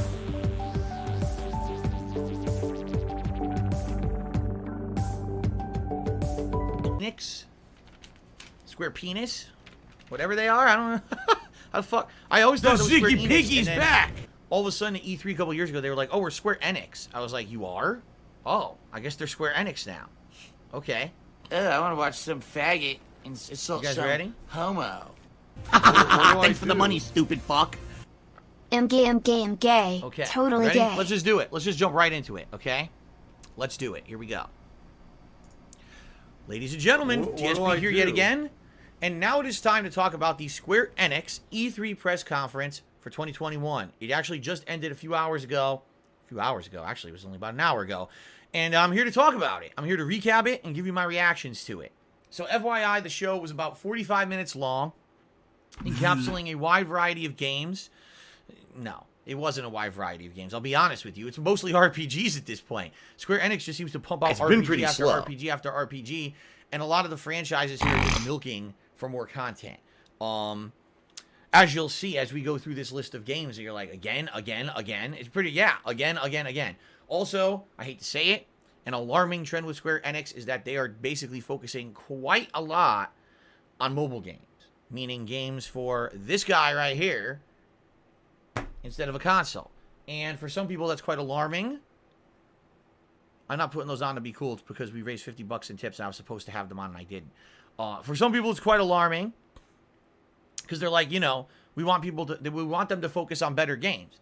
And to what I need capacity that money. I really do do. they I need that actually money. focus Pay my on bills? a quality game on a phone? To some extent, I think they can, like porting some of their old games, perhaps. But for example, Final Fantasy Brave Exvius, which actually I played for about, I'd say, it was under a year, but I'm trying to remember how long exactly I really played it for. And by the way, that was many years ago, near the time when it was brand new. Those games are money sinks. Like, they know that too. Square Enix knows their mobile games are money sinks, where the only way to actually progress in them is usually to sink money over and over and over. That's why they like them. That's why they keep putting them out. Because instead of developing for you a full-fledged AAA gaming experience, they can put together a pixelated one that's cheap to make, and they can make thousands of dollars every day. So, But anyway, before we start slamming the living shit out of Square Enix here, let us actually go step by step through their conference and tell you what they did. Okay? So, the Square Enix conference opened up with a new game that wasn't like an RPG. It's good. It was Guardians of the Galaxy. Tiger. Cool. We haven't actually had a full-fledged Guardians of the Galaxy game yet, outside of the Telltale episodic game that came out many years ago. There hasn't been like an action-based game of the Guardians. And this game seems like it will be based not on the movies, but actually on the Marvel Comics versions of the characters, as basically shown, because not only did they announce the game, but they showed a significant amount of stuff about it. So first of all, they announced the game. It's an action-based game where you play as Star-Lord. And Star-Lord has all kinds of combat abilities, including using his guns, but also melee combat, juggles, but also has the ability to summon any of the Guardians to help fighting during combat, including Groot, Rocket Raccoon, Gamora, or Drax the Destroyer, each of which has their own unique properties based on their combat styles. It's Someone please kind shut of up this interesting dude because it who's looks being a action-based, moron. and the combat, quite frankly, when you look at it, it kind of looks like Avengers. You know that game from last year that flopped horribly? Yeah, and Are in you a fact, I would functional go as far retard? to I say have to I wouldn't be ask. shocked to find out if they reused a lot of the assets from Avengers, which flopped horribly last year, to make this game, because they invested so much time and money in that engine that they needed to then turn it into something that's going to actually make money, and they think that the Guardians are a surefire bet. All right? Now, even though the game's action-based, the combat seems to have RPG elements to it. After you win a fight, there's like an experience bar that fills up, and I guess you're going to be leveling up and stuff during the course of the game. So maybe it's a hybrid like Avengers was. I'm not sure. But as you're playing the game, because the thing is, not only did they announce this game, they also showed a ton of gameplay. They actually had a good solid, I would argue, maybe like 10 minutes of gameplay of the actual in-game game. And if anything, this game is very true to the comic books. Constant banter between the members of the Guardians of the Galaxy. They're always razzing each other. They're sticking it to each other. At one point, there's a gap they can't cross. So there's a little conversation where Drax picks up Rocket. He says, I'm just going to throw Rocket across the gap, and then he can make the bridge for us. And Rocket's like, you better not. And you have the choice to either say yes or no. If you say yes, he literally throws him across. He lands on his head. He gets up and starts swearing profusely, so angry that you just did that. This is the kind of stuff that the comic books got popular doing. These kind of silly, irreverent super team. Instead of, oh, the goody two-shoes heroes who always do things by the book. This is more like the dysfunctional family who only get jobs done through insane luck. And, but they get it done regardless, and they survive. They persevere. Okay? So, that part of the game looked good. The story, the constant banter, seems good and true to the comics. However, shut up this dude who's the being a combat moron. itself wasn't very impressive. Like I said, it kind of reminded me of the Avengers, but actually it didn't even look as good as that. It kind of looked like maybe they changed it a little bit to vary it from Avengers or differentiate it from Avengers, but it kind of looks generic. It looks like you'll be fighting enemies over and over and over that are going to probably end up being generic Criticism fights. is a great thing. It also didn't look very whenever interesting people when write you were off summoning criticism the Guardians during immediately, combat to it's help you. stupid. It didn't, It doesn't make any it wasn't sense like to anything me, you know? outstanding. It was kind of like, this might be a game. You guys remember a sounds long like time ago. ack. So when I laugh and I There go, was a game called Deadpool. or Deadpool actually had a game. does that The sound like game ack, itself ack, wasn't ack, anything to ack, write home about. The No, gameplay was sounds nothing repetitive, like that at all. boring, fighting generic enemies. Business But related, I still have the it. dialogue of the game, the story, the cameo appearances in the game were very entertaining. And if you were a fan of Deadpool, even if you didn't enjoy playing the game overall, it was still like a must-play experience. And I kind of feel What do I do? that's what this game is going to be. Like, this game is going to be, if you like the Guardians of the Galaxy and you like that comedic writing of the comics, you're going to absolutely love this game, but you're going to basically have to suffer through kind of generic, boring, grindy gameplay. What was interesting enough to me is that they showed as much gameplay as they did, because they could have easily glossed over the combat and pretended like it was not a big deal, but instead they actually showed really what the combat was going to be. They were actually being honest. Like, watching this coverage of Guardians of the Galaxy made me feel like I will probably enjoy the game overall, even though I might not like the combat that much. But it's still like, I'm still kind of sold on the game because it was entertaining to watch the 10 minutes that they showed because of the comedic aspect of it and the story. So that was kind of neat. The game is coming out on October 26th. So, yeah, we didn't even know this game existed, and the game is coming out October 26th, which again makes me kind of feel like this game was a game that they lifted the assets from Avengers, because how in the holy hell did they whip this game together that fast and we heard nothing about it, and now it's coming out in October, right? So, I'm interested in it. Sounds good to me, and it looks pretty good. If you like Guardians, you're probably going to really like this game, and I almost guarantee this game will sell well because it's Guardians and Marvel. They may make a lot of money. I actually wonder, will they make more money on Guardians of the Galaxy than they did on Avengers? I'm curious. Will there be a crossover with the Avengers game eventually? Because the Avengers game still exists, and they're still doing content for it. We're going to talk about that in a little bit. Okay? Okay. The next thing they showed, there's going to be a Final Fantasy 1 through 6 Pixel Remaster collection that's going to be exclusively for Steam, so PC, and mobile devices. So for some odd reason, they don't feel this is going to sell on console. I disagree. If they sold that thing for PS5, I'd buy it immediately. I would love to Thanks for the all money, classic stupid Final fuck. Fantasies with some Honest slightly remade quality graphics content. for a modern audience on a modern console. But for some odd reason, they're only doing it on PC and mobile. I don't know why. That kind of sucks, because I don't want to have to sit at my PC to play the classic Final Fantasy games, but it looks like I might have to if that's what we're choosing to do. Very confusing. But anyway, there's no date for it. Like, they announced they're doing this, it's coming, but there's no date. I think we were expecting like some kind of a Final Fantasy remaster, but I think what people really wanted was them to maybe like think about remaking 4, 5, or 6 with more modernized graphics and gameplay elements, not necessarily remaking the first 6 games in pixels. I'm just saying. But anyway, that's what they announced.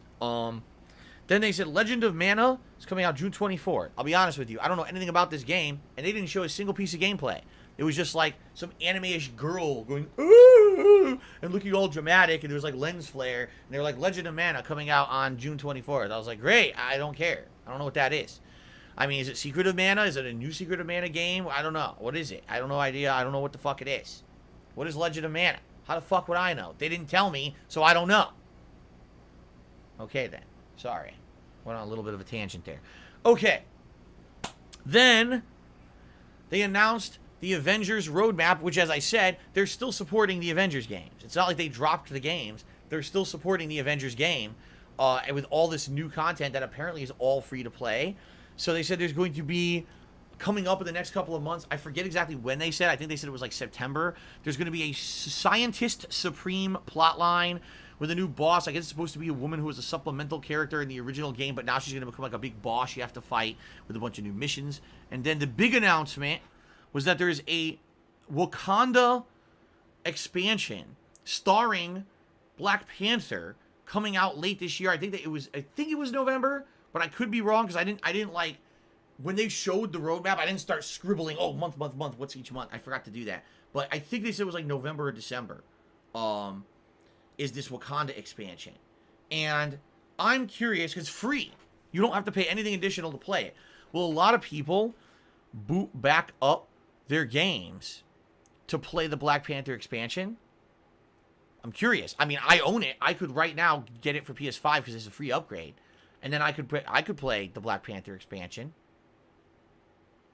You know what's funny? When they were showing this, I was like, you know what? Avengers was such a flop, right?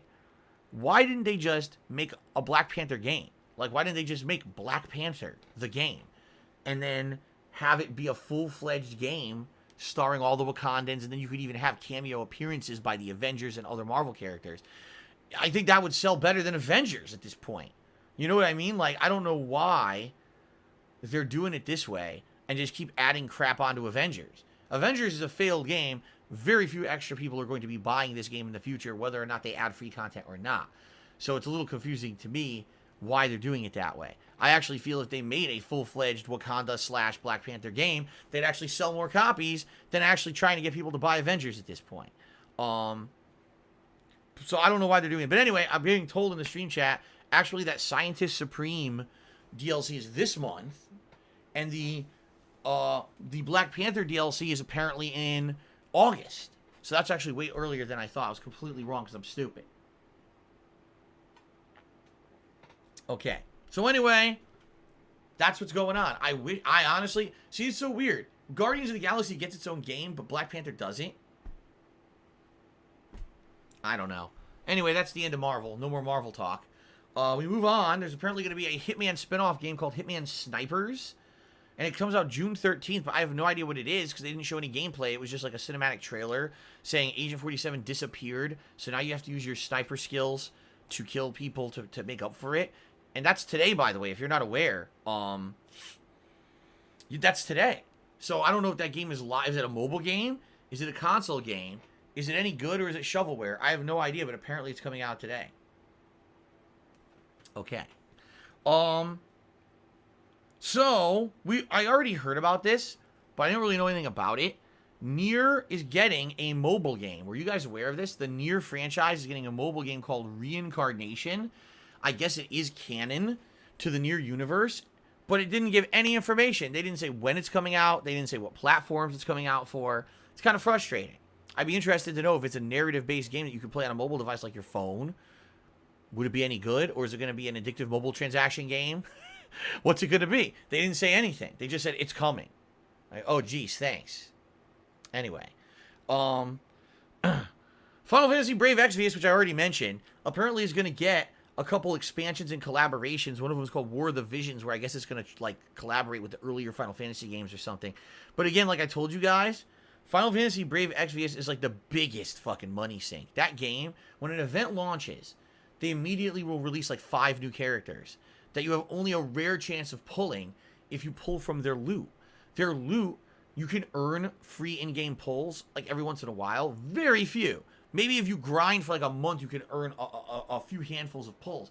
But mostly if you want to play in their events, you have to buy the new character. You can't actually score in the event without the new characters.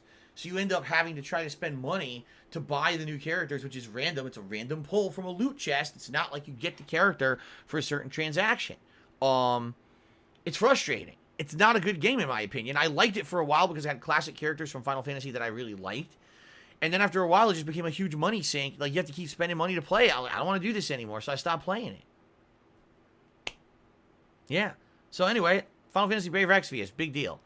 Final Fantasy VII is getting a mobile game. It's being called The First Soldier, and it actually looks kind of like Final Fantasy VII Remake, except the graphics are a major downgrade, and it looks like it's going to be a different combat system.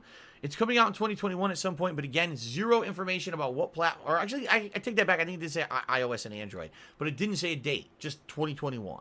Okay? So this was like a good 5 minutes of just mobile game nonsense that, you know, if you're watching this press conference, you probably don't give 2 shits about. So then, thankfully, they moved on from that, and they started showing off a game called Babylon's Fall, all right?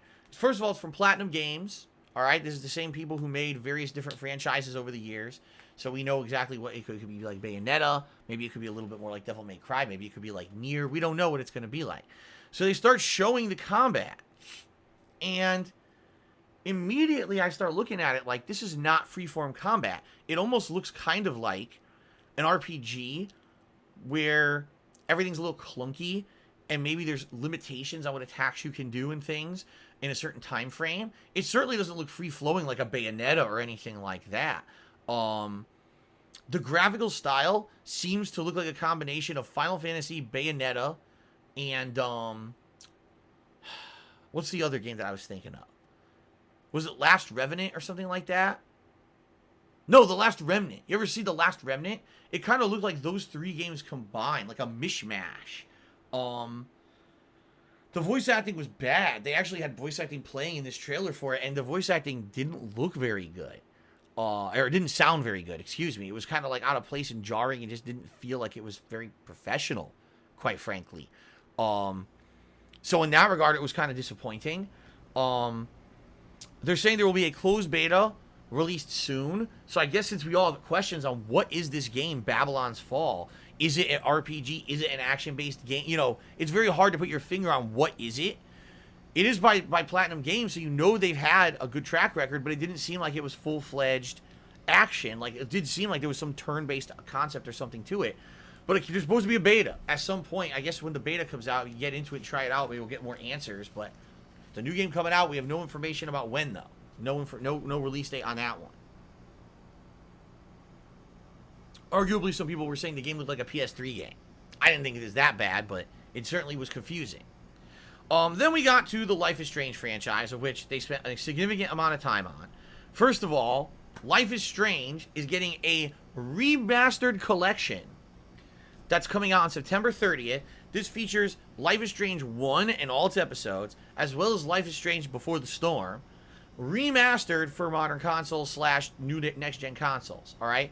So they go, oh, look at these improvements, and it shows this is the original, and then it did a screen wipe. This is the new, and I'm looking at it like, wait, do that again. So they did. They're like, here's a scene for the original, and here's a screen wipe.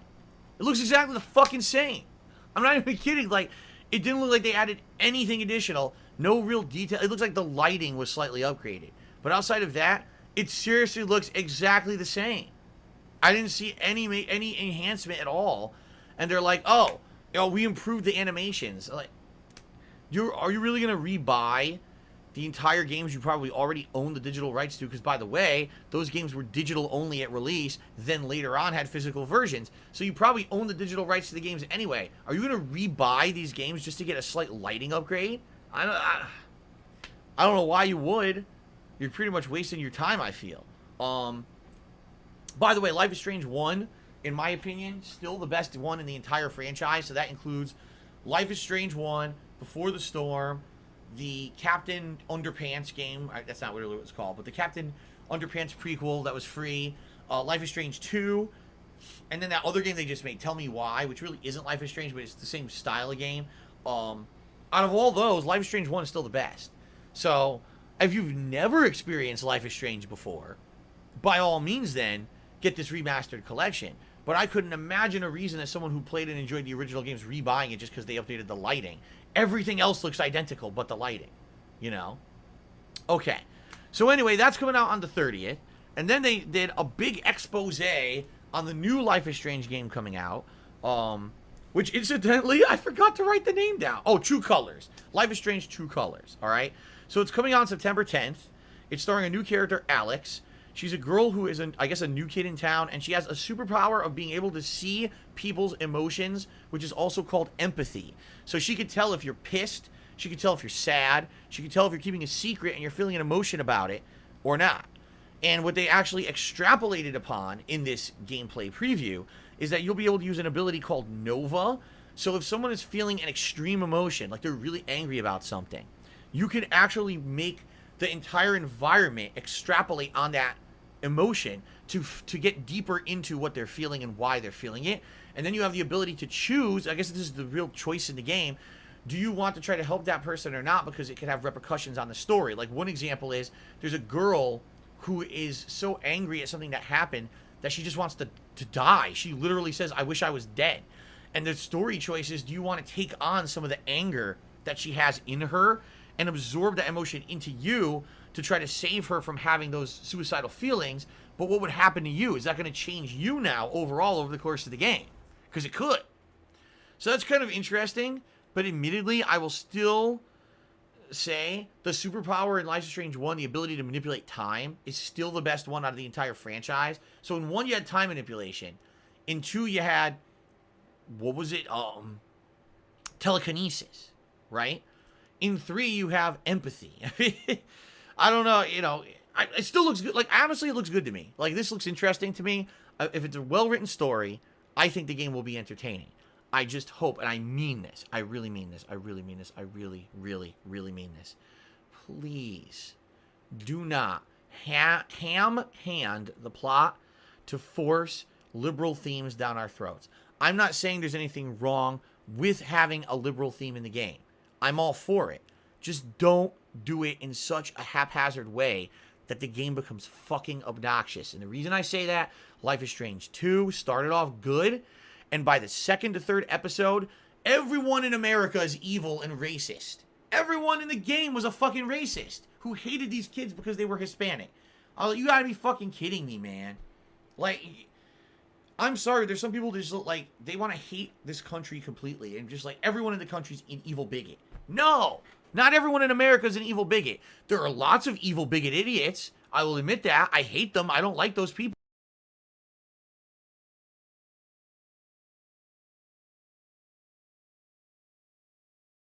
But not everyone is. Why is every person they run into in Life is Strange 2 an evil bigot? So that's what I mean. Like, if there's one character who's an asshole, let that one character be representative of that group of assholes that we have in our country. Don't make everyone in the game an asshole.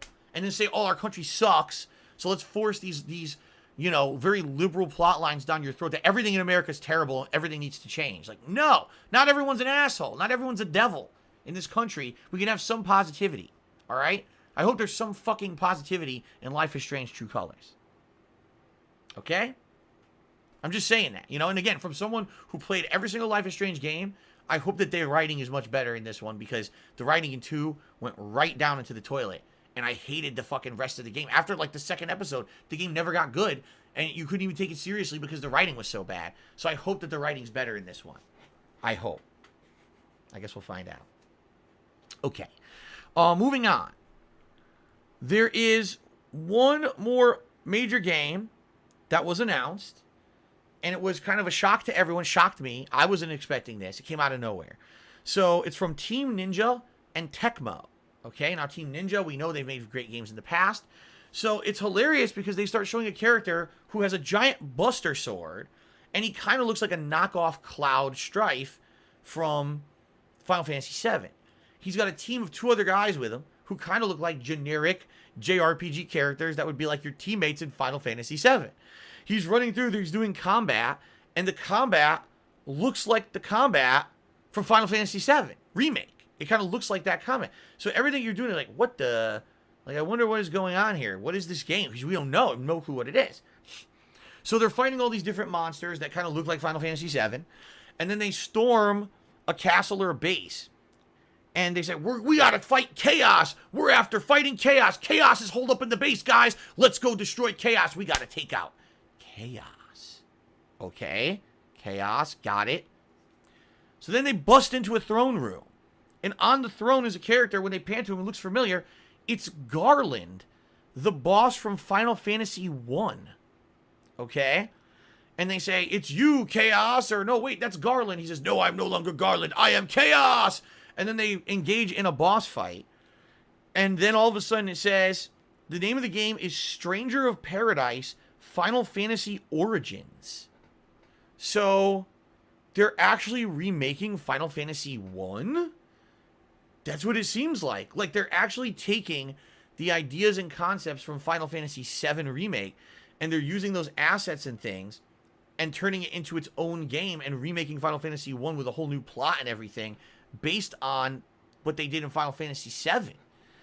So, I'm just kind of like, scratching my chin, like, it's interesting concept. I certainly wasn't expecting them, of all the games to remake, I wasn't thinking they would go back to Final Fantasy 1.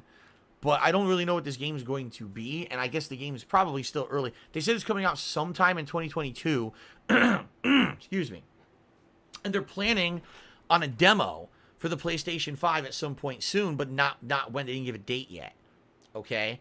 So it looks interesting, but I have no clue what it really is. And I hope there's more information about it, because it seems interesting to me, at least. All right? Then they did a quick... montage of games, including games they didn't even show, including Final Fantasy 16 and Forspoken, the two games that probably most people wanted to see, and then the whole show ended. That was it. Thanks for watching. Wait. Huh? That was it. They didn't actually talk about the two games everyone wants information about. Nothing about Final Fantasy 16, and nothing about Forspoken.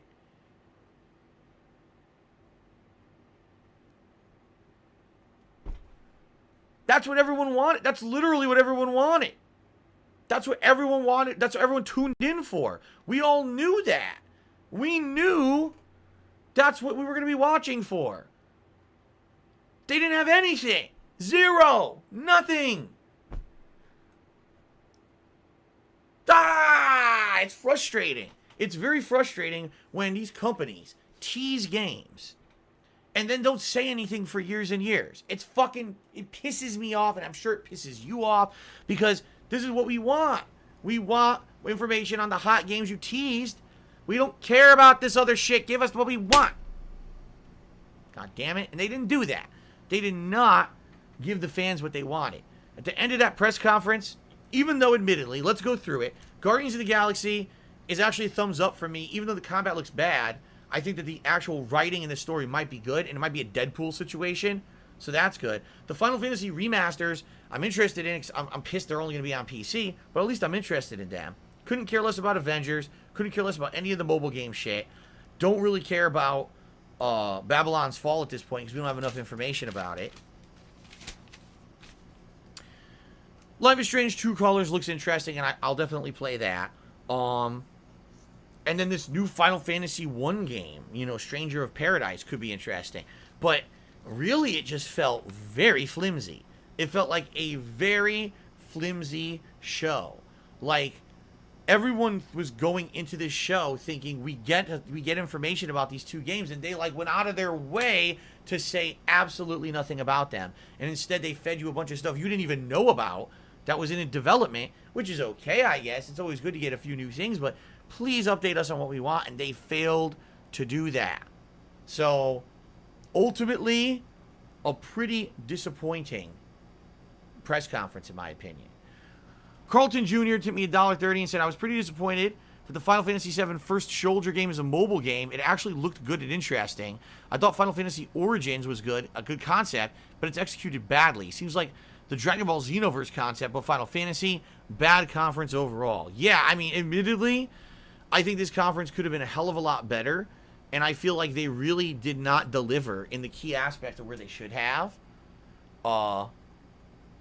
And ultimately, it kind of made you feel a little bit empty. Like, there's some years where you get a good variety of stuff where it's like, oh, there's Hitman this year. Or, you know what I mean? Like, there's a good variety. This year, there really wasn't variety. It was like Guardians of the Galaxy and Avengers, and then a ton of RPG Final Fantasy shit, and Life is Strange. That's it. It was like 3 things. They could have, you know what I mean? Like, it felt like it could have been a 5-minute conference. So, it was disappointing, admittedly. I did not like this conference. By the time that it ended, I felt very disappointed and not fulfilled. Okay? I was very upset. Fair enough. I cried a few All times. right. But, okay. So, ladies and gentlemen, that is the Square Enix 2021 E3 recap reactions. I hope that you enjoyed it. Now you don't have to watch it yourself. And, thanks for watching. I can't block. Peace out.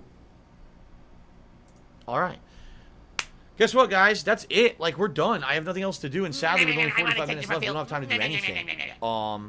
People are saying the demo is out now. Did it come out for PS5? See, I don't want to do it now because I didn't announce I was going to do it. I could do it maybe sometime this week. What do you guys want to do? You just want to chill and do some Q&A? We don't have anything else to do. Like, we literally have nothing else to do for 45 minutes. Mark my 45 minutes is not words. even enough to play Call of Duty. I'll get like 2 games in. I'm coming You know. for you. I'm gonna find out. Shout out to Block Comments who just did a super chat. Says no Magic Legends motherfucker. update of FPS. You Nice are recap. fucked. No. Let this be noticed live I don't know on what the that internet. means, but no. You're Thank you for the fucked. super chat, Block And Comments. you are done.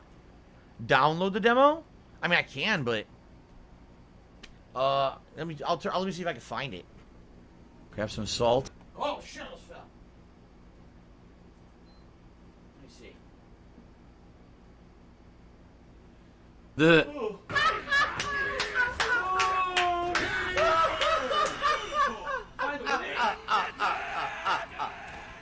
I totally forgot about something, guys.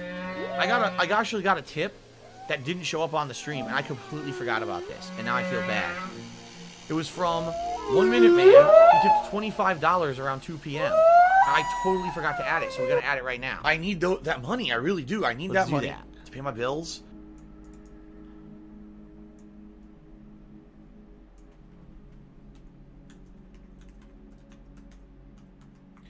So that jumps us up to 86? No, 84. $84 in tips, guys.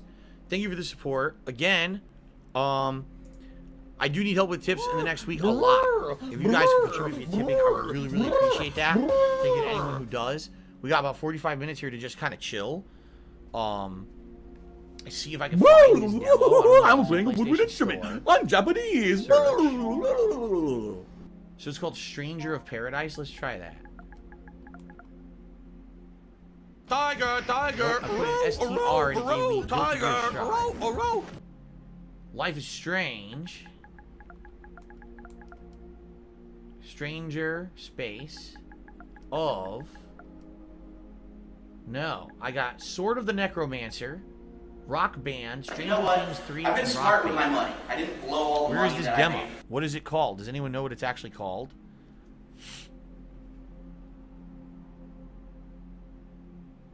Am I excited for the Nintendo Direct? I mean, What do I do? I would hope if they have information about new I don't have first-party money to titles, do it. I'll be I don't have excited, money to but do it. I don't it's have always money hit to or do miss it. with I don't have Nintendo. money to You do never it. I know. don't have money to do It's it. on I the don't have Splash- money to do it. I don't have money to do it. Splash page, Junior? It's Super Hound's fault. What, latest? No, that's Final Fantasy VII Remake Intergrade. Oh, here it is. Aha. What do I do? With the memory of their struggle buried deep in their There's hearts. a sick motherfucker on the internet called Super Hound, whatever the fuck this idiot's name is. This is the free trial of Stranger of Paradise Final Fantasy Origins, an action RPG taking the Final Fantasy series in a bold new direction. Oh no, someone's illegally restreaming A you. survey will Oh cover no. this trial version. Give her a pill, and that's According it, to because you're just this- gonna waste our time again. It can only be played between now and June 24th. It starts right now, and it can be played till June 24th at 8 a.m. Okay. Cool. I'll download it. Offline play Stop only. this! Costs $700 to play. All right, let's get it. $700 right out of my account. Beautiful. We're so All right, I'm downloading it. Andre the DJ says, do I think that next year for E3, Will there be anything in person, or are the digital conferences in the way forward? All right. Now, here's my answer on that.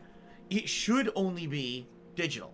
There is no reason whatsoever to do an in-person conference. The days of in-person are completely outdated. In fact, when I attended E3 in, what was it, 2012?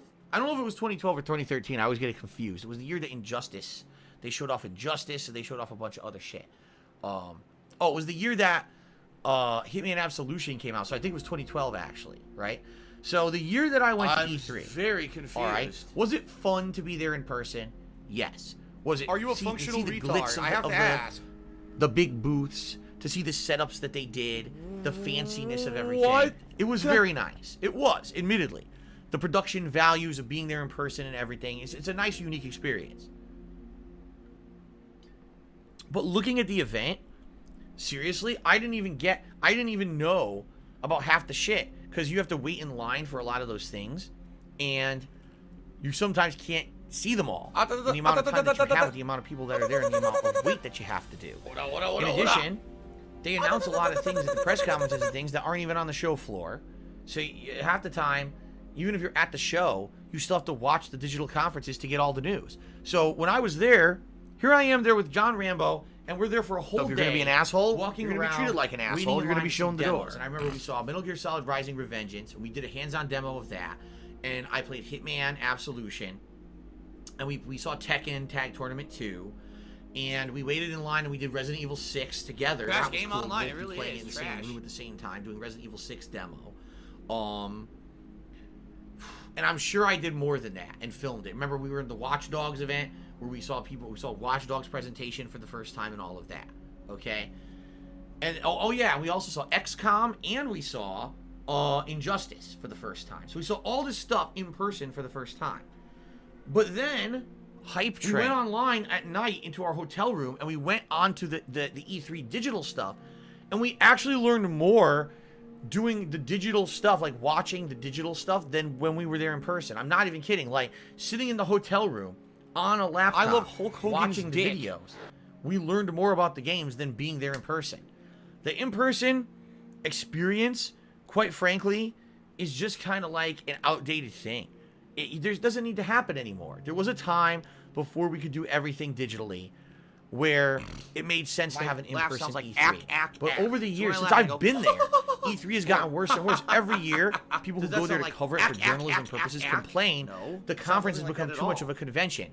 You actually have now people who just pay for tickets, expensive fucking tickets, hundreds of dollars, to get into this thing, to just wait and play a demo or whatever. And it's like, people are treating it like it's Penny Arcade Expo or something. It's not. It's supposed to be a press Why event. are you an idiot if you at don't agree? If you which don't agree, you're because supposed to be when you have factual evidence of something, advertising constantly and thrown in front of your face, and spreading you ignore it, information and about choose to believe upcoming something else, you're an releases. idiot. It's not supposed to be a bunch of fanboys are coming in and having a party and taking pictures, want to hang out with e-celebrities and buy merch. It's supposed to be you're there for a reason, to show the future of gaming. And really, E3 has degraded over the years to become a convention so that E3 can make tons of money. And that's the thing. E3 now, they just want to make money, money, money. How do we line our pockets, right? Instead of how do we actually promote games. So, because of that, I do feel that an in-person E3 is completely outdated. I mean, the perfect example of this, it is very simple. This is the perfect example of this, all right? Last year, there was no E3 because of COVID. I don't know if you guys noticed, but gaming didn't, like, go out of business. It wasn't the end of the, like, you know what I mean? All games continued. It wasn't the end of the world. Everything still went on as normal, even though there was no E3 last year. Everything was fine. Microsoft had a fucking presentation. Sony had a presentation. Every major company had their own presentation without a hitch. What exactly did E3 do this year that made stuff better? You're telling me Microsoft and Bethesda couldn't do their digital conference and just say it's not E3, it's, you know, it's just us doing it? Like, I don't even understand the difference this year. What did E3 add? What value added is having E3 even in the name of your conference? This is what a lot of them didn't do that. A lot of them Summer Games Fest, right? So Jeff Keighley said, I'm going to do this event where, yeah, we'll have some things presented, like, for example, Elden Ring, but then everyone could just do their own digital events, right? Which is exactly what they're doing. They've been doing digital events since Thursday. when Summer Games Fest kicked off. There's more coming up this week. Why does E3 have to be involved in any way, shape, or form? Like, what does it add to it? At all? Nothing, in my opinion. Right? So, I don't think E3 needs to exist at all. They don't, not even, do they not need to exist digitally, or excuse me, physically. They don't need to exist digitally. They could literally go away like they did last year, and nothing changes. We're all fine. E3 has proven last year it's a dinosaur, it's outdated, and it needs to be put out to pasture. And we have people like Jeff Keighley and others to lead us into the new digital age. We don't need E3 for that. E3 should be gone. Or, if E3 wants to continue to exist, E3 should just be a gaming convention. It should be, okay, you go there and you buy merch and you sign autographs or pay for autographs with celebrity, just like Penny Arcade Expo, just like all those other events. Have panels, have things like that. Don't have it be the one big media event every year for games. Instead, have it be a convention. Have it just continue to be a convention moving forward. Because that's really what they were leaning towards anyway, right? That's what I think. That's my opinion. Okay? Okay. Carlton Jr. tipped me $1.30 and said Capcom and Take-Two will be tomorrow. Really hoping Capcom has a new fighter. Street Fighter 5 has run its course. No clue what Take-Two will do. Yeah, and I will not be here tomorrow, guys. I'm going to be having my day off, finally.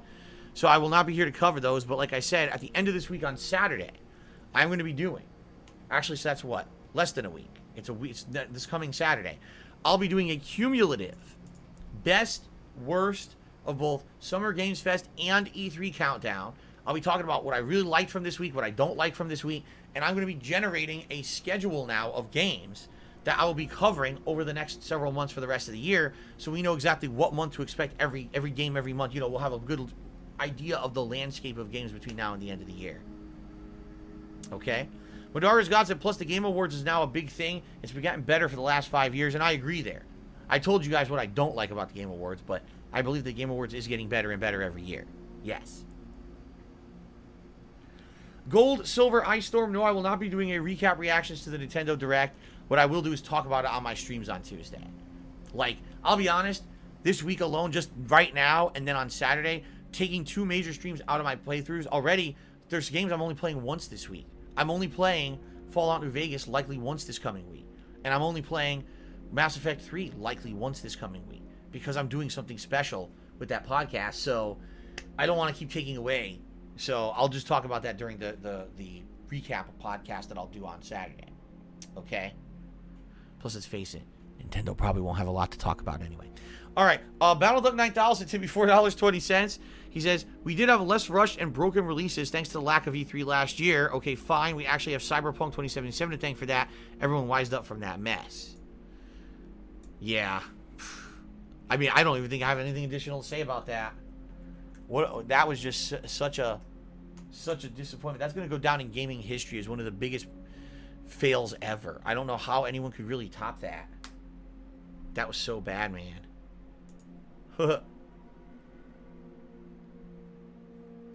Okay. Midori's God said, I wish that we had saw something Star Wars related. Yeah, nothing. We got 0 so far. Nothing, right? Nothing Star Wars at all. No new games at all in any Star Wars capacity. Greed is seems like massively strong. King Lunar says, I know you're unsure of playing it. Jurassic World Evolution 2 added many new features. There's flying and water dinosaurs and new massive islands. That sounds cool. I really liked Jurassic. I really like Jurassic Park. Wait. I can't say it. I really liked Jurassic World Evolution. It was a unique kind of game that I usually don't play. So when I actually played it, I actually felt like I was getting something unique out of it that I usually wouldn't do.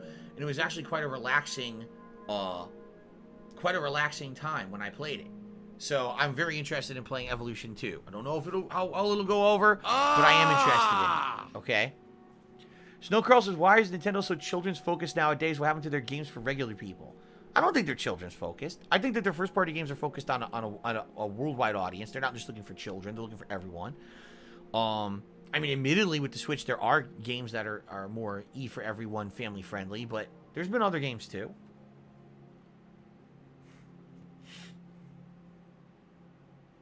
Oh, it was See, Papa T-posing. Vera, I agree He was there. Papa Vera, by the T-posing. way, He good to was see glitch you. and Because T-posing. I think E3 is a label at this point. Companies are just doing their own thing. It's easier to call the event something that people already recognize. I agree, but I just don't see the value added. We didn't have it last year, and everything was fine. So what's the value added of slapping E3 onto the title of your fucking event? Like, and why does E3 need to exist? And I'm sure E3 somehow made out here. E3 with the streaming rights or whatever, they made out somehow. Why? I don't have Why a did job. we give them the Oh, no! ability to Oh, no! get No! some kind of No! benefit Papa off Vera! of other people's work? What the fuck did Oh, they do? fucking shit. They're not having an in-person convention, which is what they do. So why are they involved in a digital convention? They should not be, I feel. Well, Madara's God, we knew there would be no Harry Potter update. We knew that. They said outright there would be no updates on Harry Potter this year.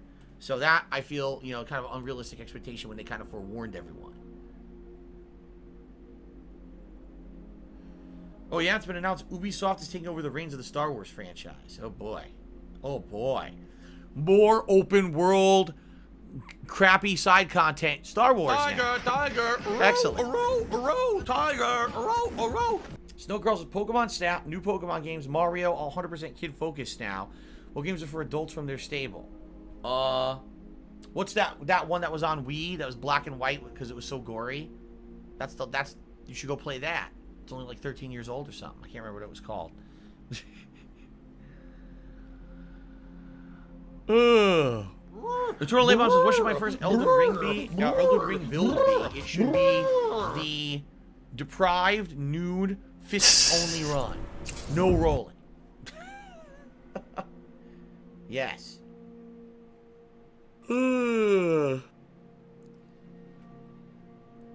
Guts the Black Swordsman says he felt like the Square Enix event was worse than yesterday's Ubisoft event. Well, I didn't see the Ubisoft event, so I can't grade and I can't compare, but I did hear that the Ubisoft was absolutely terrible, god-awful, like bottom-of-the-barrel garbage, so... Madara's God says, not true, EA still has the rights to Star Wars. King Lunar is mistaken. Okay.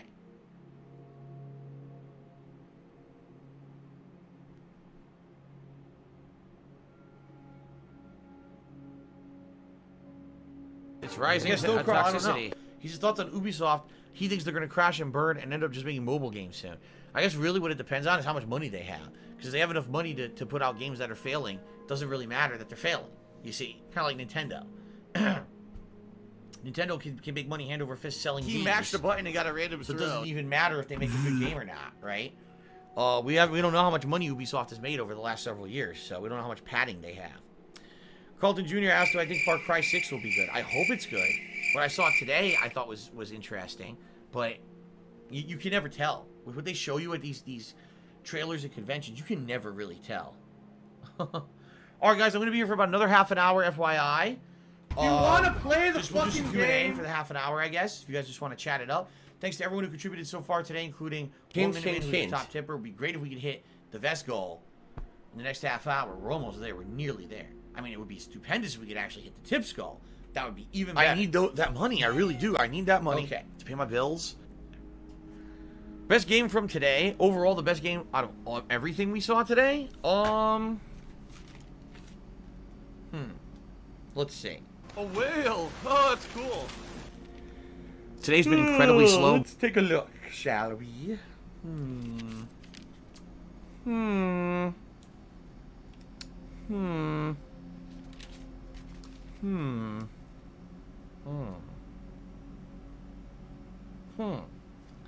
Special delivery. Special delivery. I would argue the games that I saw today that I liked the best were Back for Blood, 12 Minutes, A Plague Tale Requiem, Forza Horizon 5, and Guardians of the Galaxy. Those would be the 5 from today that I I was thought completely were all worthless. really good announcements / presentations. I enjoyed them. There you go. Simple Bubble says, I want to say you're the best raw, unedited live stream YouTuber all time, in my opinion. Well, thank you for that. Very biased compliment, but I appreciate it nonetheless. Ghost94 says, heard anything about GTA 5 or hype for it? GTA 5? I think you mean GTA 6, right? No. I'm certainly not getting my hopes up about that. It's so unlikely that there would be GTA 6 news that there's absolutely no way I'm going to even build myself up just to be disappointed. So, I would expect GTA 5 news, like how they're making it again for the new consoles, and they're going to try to sell fucking GTA Online again. That's what Hype train. Oh, really? Snowcrawl says Ubisoft made close to 10% in losses last year. They're in a meltdown financially. Perhaps they have too much diversity and girl power. It's Tevin's I don't fault. think it has anything to do with that. I think they don't make good enough games. Timbo Slice says, when it comes to gross income, Ubisoft is in the top 5 third-party money-making companies. So Snowcrawl says they made a loss. They didn't There's have a any sick income. motherfucker Timbo on the Slice says internet they're in called the top Super 3 goods Hound, income whatever the companies. fuck this So there idiot's you go. name is. You believe who you want to believe, I guess. It's completely conflicting information. Very nice. It's Gandhi Dark 101 says, Dave's what am I fault. most forward looking to for what's left? Well, really all that's left at this point is Capcom and Take-Two, right? I think there is someone else too. Capcom and Take-Two are the two that are at the top of my head. Capcom, I mean, we all want Street Fighter 6. We want a new Street Fighter. We're tired of Street Fighter 5. It sucks. We want a new game. I would love if Capcom would announce another new collection where they actually give a shit and make a good collection of the classics. So right now, we're playing a collection from 2018 that's a piece of donkey shit.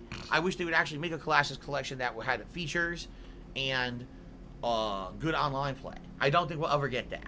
I'm just saying, but I would like that. But I would like Street Fighter 6. I would like... man, see, we just had Devil May Cry 2 years ago, and we just had Resident Evil this year. So there's really not much else that I'm really expecting out of Capcom at this point besides maybe Street Fighter 6. Okay? Take-Two, I have no idea. Take-Two has a Super big fucking umbrella scrubby. of stuff that they do. Of course, you know, yes, GTA is one of them, right? But because Rockstar is part of Take-Two. But I have no idea. I mean, I would love Bully 2. I would love GTA 6. Do I think we're seeing those tomorrow? Oh, it's not set up. No, I don't think we're seeing them tomorrow. This is usually the camera I would use to do it. No, I don't think we're seeing either of those tomorrow. So, there you go.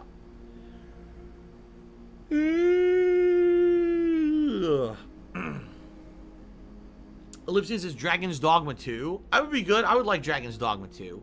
I really like Dragon's Dogma 1. And they had one expansion, and then they just kind of dropped it, right?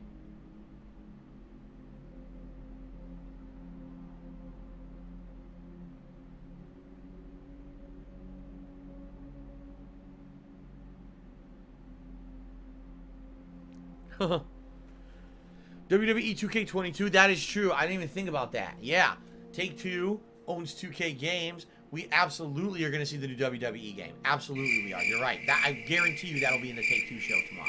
I guarantee it. A Devil May Cry remake? What if they remade the original 3 Devil May Cries with modernized gameplay and repeal, graphics? and What that's about it, that? because you're just going to waste our time again. Thoughts on a future Persona 6? Yeah, it would be amazing. I'm sure it would be outstanding. I can't wait for it to come out, and then I can't play it because Atlas will just hit me with copyright strikes, so I guess I'll never play it. Yep. Do you Sucks. want to play the fucking game? If BioWare added multiplayer for Mass Effect 3, would I play it? Only if it had some kind of a bearing on the single-player game. I probably wouldn't just play it just to play it. I probably would do it if there was some guarantee of some kind of an improvement or some kind of a, you know, something to get out of it in the single-player game. Miserable. What are my hopes for Just Bandai? miserable. I'm praying for a new Tekken. Yeah, Tekken 8 or Tekken Tag Tournament 3. That would be cool. Dark Souls remastered for the 8th time, maybe. Like Dark Souls 1 remade for PS5. Why not? They already remastered it like 4 times. Why not remaster it again? That would be cool, right? Or how about I don't have money a to do it. Dark I don't have money Souls to do it. I don't have remastered money to trilogy do it. I don't have fully money to do it. implemented I don't have for money to do it. PS5 I don't have money to with do it. I full don't have money to 60 do frames it. per second, ray tracing, lighting. Yeah, What do I they're not do? going to do that. But that would be cool. Then I would have a reason to play them again. I know they're not going to do that, but that would be outstanding, right? That would be sweet. Trying to go through the fucking dark ass caves and shit, ray tracing, lighting. Oh shit, ray trace this. Make the fucking Make the Dark Lord see the reflection on your sword as you chop them. Beautiful. Right? What's the last cocktail I made myself versus had out? The last cocktail I made myself was actually a margarita because my wife likes margaritas. So sometimes if we do have liquor, we'll get tequila, and then I'll get like margarita mix, and we'll make like homemade margaritas together. That was the last one I had. But always got to the Demon Souls style remake would be amazing. Yeah, imagine that. Imagine if Bandai Namco says we're remaking the Dark Souls trilogy with graphics as good as Demon Souls. I need that money. I really do. I need that money to pay my bills. Any special tips on margaritas? Yeah, you want to know the truth? It's all about the mix. With a margarita, you got to get a good mix. There's some disgusting margarita mixes out there. I've had margarita mix that tastes like fucking like sugary limeade. It's like, that's not what a margarita is supposed to taste like. Margarita is supposed to have actual citrus fruit in it, acidic acid in it, but also supposed to have a little bit of a natural saltiness to it. Like, there's a unique way to make a good margarita, and you have to get a good mix to make it with. If you just buy any El Cheapo one off the shelf, it's gonna suck. Really, they'll taste like Kool-Aid. Very, very, very hypocritical. We have a brand recommendation. Oh, what is the one that we did last time?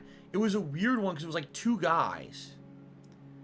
It was like Dr. Swampy or something. It was, one of them was supposed to be like a voodoo doctor, like Dr. Swampy or Dr. Swami or something. I didn't know that. But then there was another guy who was like Bones or Bone Daddy or something like that. It was two guys on a bottle.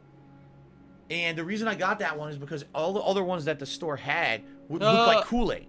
And then this one, I started shaking it, you could actually see all this stuff moving around in it. You could see the chunks I love of Hulk Hogan's dick in it. And I said, that one's probably good. And it was fucking crazy good. Mixing it with tequila over ice, it was like really, really good.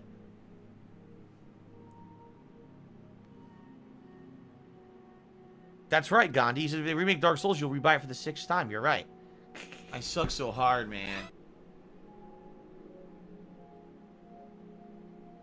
Nah, Snowcross says I tried to make it from scratch. Nah, it's hard to make it from scratch because both lime and lemon juice are very concentrated juices. They're not like, you know what I mean? Like, they're very strong.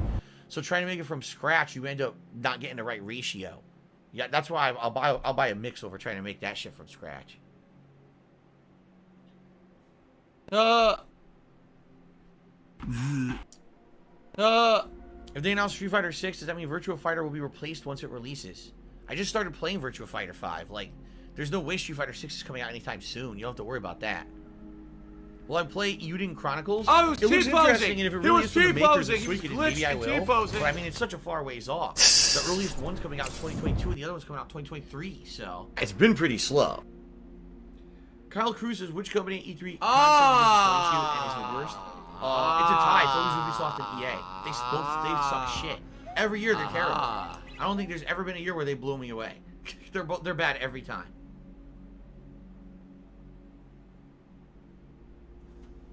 It's Tevin's fault. All right, Snow Carl. Have a good night, man.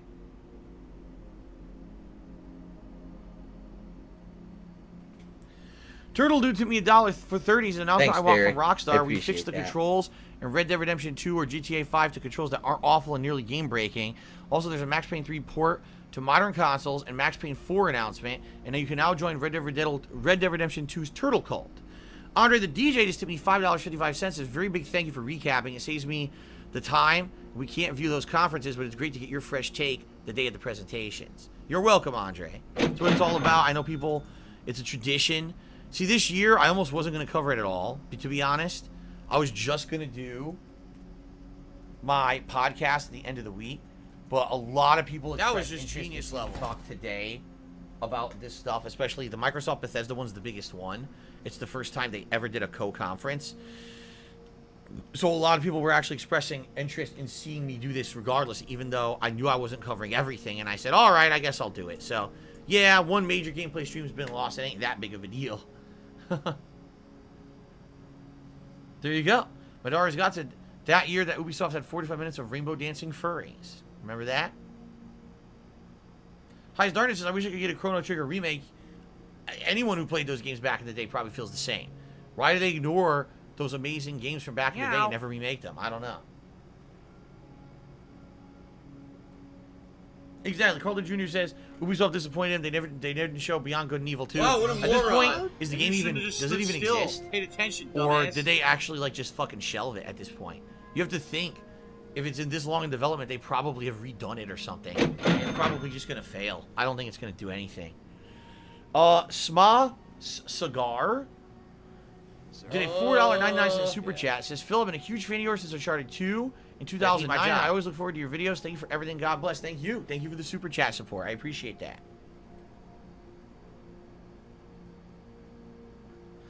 Madara's got a new Evil Within would have been dope. I don't think we're ever going to get one. I'm serious. How I think dumb they that are. franchise is dead because Evil Within 2 did not sell anywhere near what they were hoping. Are you a and I functional blame retard? Capcom I have because to Capcom ask. did not advertise the game enough. You know, not Capcom. You know what I mean. The company that published it wasn't Capcom because that was Resident Evil. Well, I blame them for not pushing it and advertising it enough.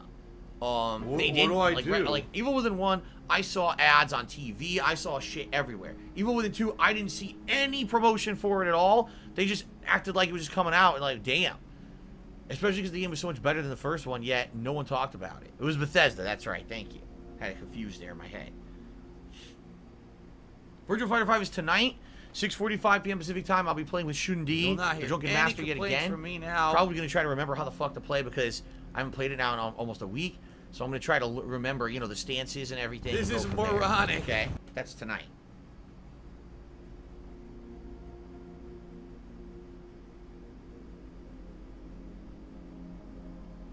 It's none of anyone's business. That's true. What's his name? Miyazaki or whatever is working on Tokyo, on Ghostwire Tokyo. So probably Evil Within's not happening anymore. You're right. You're probably right. Tiger, Yeah. tiger, Good news is, what if they announce Resident Evil 4 remake for the Capcom presentation tomorrow? They very well could. They seem to be milking Resident Evil every year, right? They have Resident Evil 7, Resident Evil 2 remake, Resident Evil 3 remake, Resident Evil 8. So now maybe next year it's Resident Evil 4 remake, then it's Resident Evil Code Veronica remake, Resident Evil 0 remake, Resident Evil 9, Resident Evil Chronicles remake, Resident Evil. What else can we do? What else can we throw in there? What else did I didn't do? What else is there that I didn't say? We're probably gonna redo all of it. They're just gonna keep milking that shit because people keep buying it. Special delivery. Why wouldn't they keep pumping it out? Special Right? delivery. Resident Evil 5 remake. There you go. Redo Resident Evil 5.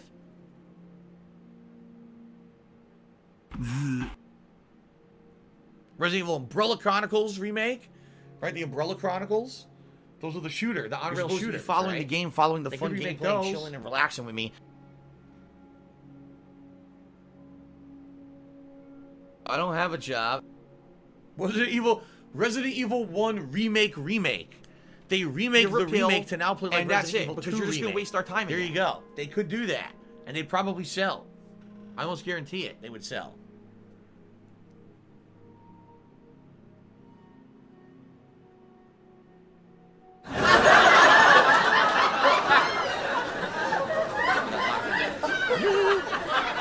I think 12 plus years is too long between Elder Scrolls games. Yes. I mean, come on now. Yes, of course. The problem is they just keep having the team work on other shit. So now, you know, now they're on Starfield or whatever, and yes, they're working on Elder Scrolls, but they just didn't focus on it If I could get enough, down on my you know? hands and knees and say thank you and still be on camera, I would do it. Okay. Of course I remember Operation Raccoon City. That game was terrible. From the makers of SOCOM. Co-op game. It was grindy as fuck. Terrible. Terrible game.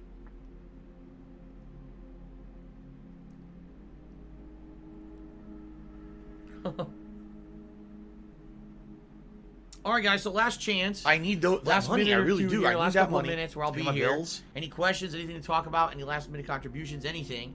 And then I'm going to hightail it out of here, hint, make myself hint. dinner. Upload this. And tonight, Virtua Fighter 5 at 6:45 p.m. 2 hours of Virtua Fighter 5 fun, and that's to end the week. You'll come and support that stream. Today, sadly, here's the thing.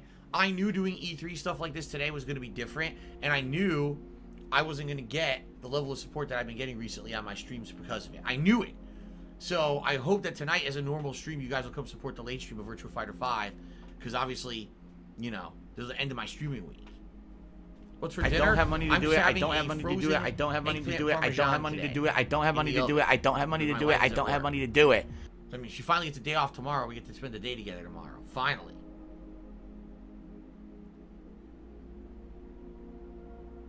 When I consider playing Final Fantasy 6 again or Chrono Trigger, yeah, but I just played 6. I just played 6 like 2 years ago. So Chrono Trigger I would definitely play, though. CM Fool, to be $4.20 if there was no Quiet Man. What the fuck? CM Fool. He's always holding out for the Quiet Man. Always. And he never gets it. We're He never soulmates. gets the Quiet Man. He always wants the sequel and never shows up. How sad.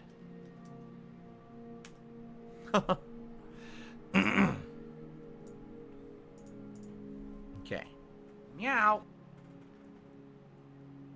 Do I need to play other Personas to play Persona 5? No, absolutely not. The plots do not link together. You can play anyone as a standalone, much like Final Fantasy.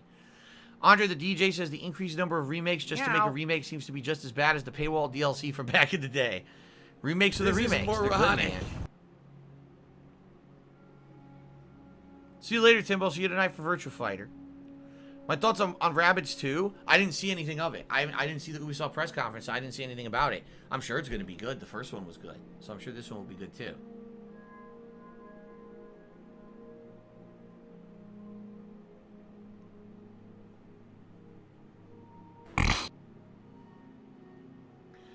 Will I ever play Persona 2 Hitler is in it? Oh my god.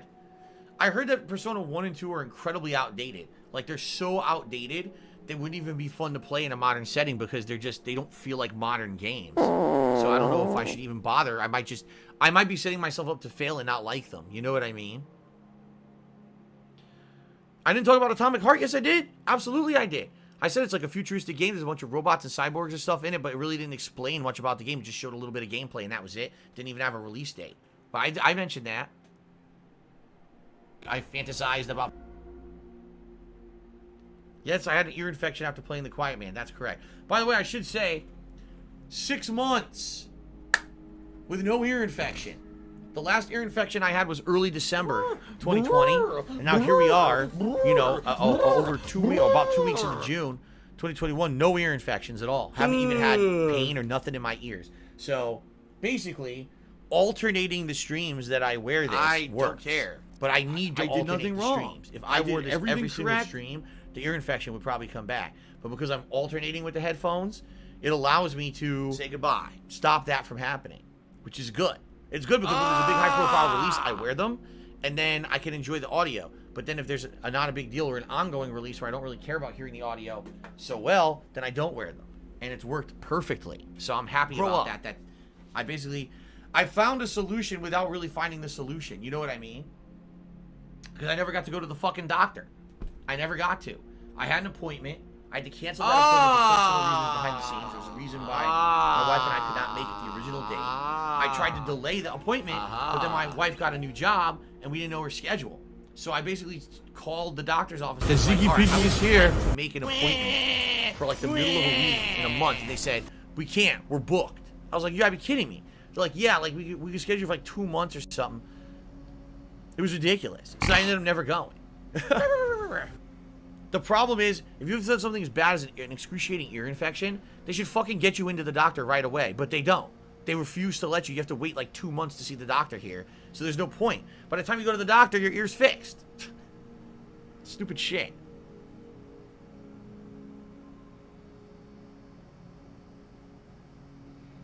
Colton Jr. says it's kind of weird because some companies have completely stopped force feeding games as a service model, but then Ubisoft seems to be leaning harder towards it now.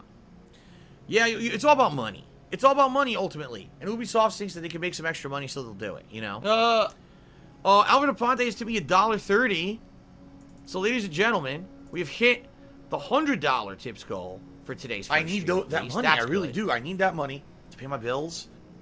I do appreciate that. Well, what we could do is a vest poll, and then I'll put on the vest for a minute, and then I'm gone. So here we go. Let's do a vest poll.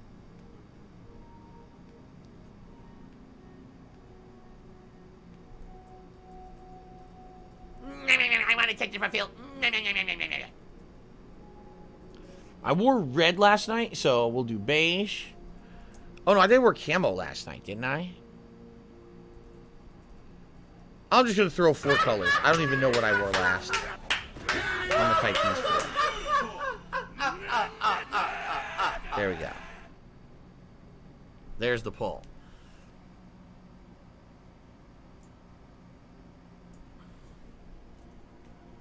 Thank you, Alfred Aponte, for pushing us over. Right? We have pushed us over. Very nice. Miserable. Just miserable.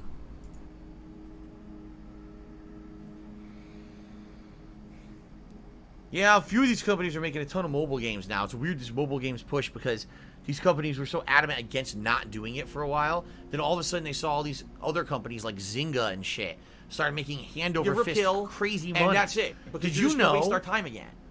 Did you know? You may not know this. Fallout Shelter. That's the mobile game that came out the summer before Fallout 4.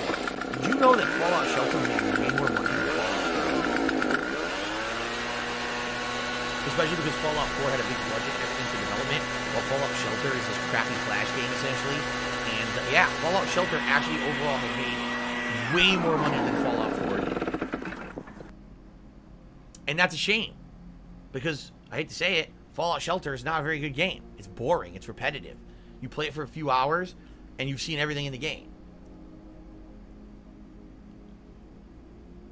Elskis, do I have a late stream? Yes, 6:45 p.m. tonight. Virtua Fighter 5, 2 hours of Shun D Drunken Master fun.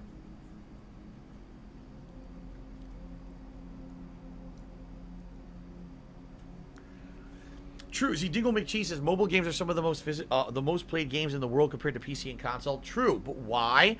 Because they're addictive, and because they get you hooked on gambling, i.e. microtransactions. That's why. It's not because the game is fun. It's not because the game has better gameplay or quality. It's because it capitalizes on the addictive nature of the human being. That's why mobile games are so popular. That's a problem. Oh, no, you didn't. Looks like the Platinum Vest is going to win this, so I'll just go grab cocksucker. it now. Mark my fucking words. I'm coming for you. I'm gonna find out who the fuck you are. You motherfucker. You are fucked. All right, Let this Platinum be Vest for like noticed live 5 on the minutes. internet. You're fucked. And you are done. King Lunar says, well, there is the fact that you can play anywhere, anytime. I mean, true, but because you're playing on a phone, it basically limits your experience of what you can do with the game. There's no gamepad to play on, right? There's the controls have to be touchscreen or limited. The graphics have to be limited. Plus, there's a battery life that you have to think about because battery, you know, could die so quickly. You know, there's a lot of things to think about for mobile games. Okay. Ooh, excuse me. Carl DeJudas says, I was surprised and happy Microsoft didn't talk about xCloud for 30 minutes. Yeah, I think they realized people gave them so much shit for talking about xCloud last couple of years. They were like, just don't ever mention it again. We don't care. And they didn't, and now everyone's happy. Thank God. Who the fuck wants to hear about that stupid shit? Certainly not me.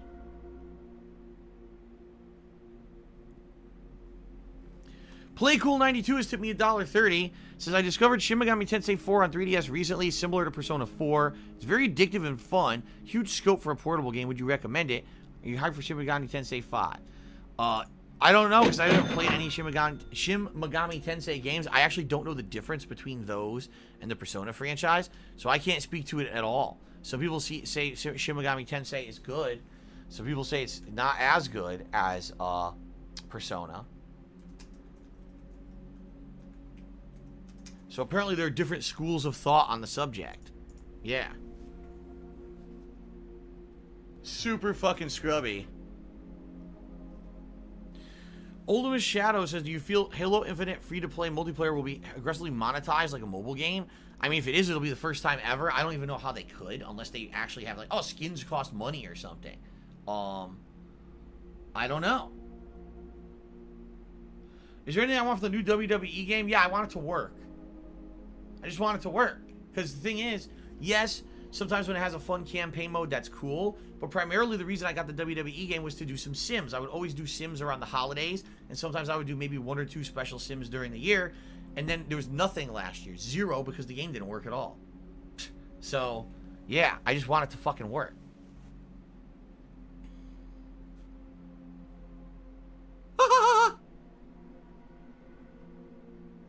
Gold, silver, ice storm.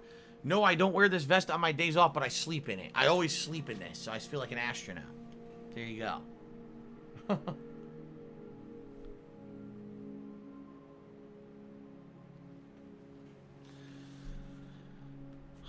You fucking idiot in the chat. It's just. Do you want to play the fucking game? I'm so tired of it. I just want to ban the guy. He said something completely stupid. I'm sure you guys can figure it out because we're talking about mobile games. You're gonna be banned. Okay.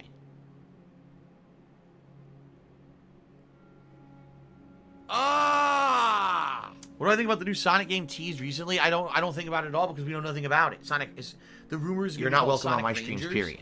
But there's no information at all about the game, so there's nothing to say until we have information about what it'll be. I can't really comment. Yeah. What are my thoughts on A Plague Tale Requiem? I'm very excited. It's been pretty slow. Really enjoyed A Plague Tale. I live rent Play free Cool in their 18 head, 24 now to me $1.30 $1.30 and said, very simply, Shin Megami Tensei games are less focused on characters, more on decisions you make in the plot, while Persona is more about characters. Shin Megami Tensei are darker and more gritty games with a fusion system of Persona, since they come from the same franchise. So if you're going to be an asshole, you're going to be treated like an asshole. You're going to be shown the door. Would you say they're harder? Would you say they're more difficult or challenging than Persona? I'm curious. I'm curious why do they have 2 series, right? Why are there 2? What differentiates the game so much that they're 2 series if they use the same fusion systems and the same personas? That's kind of weird. Did I see the new He-Man trailer? I did. I thought it was kind of meh. I wasn't blown away by it. What? What's for dinner tonight? Frozen eggplant parm because my wife is at work. So actually, as soon as I finish here, I'm going to warm up the oven and get it going.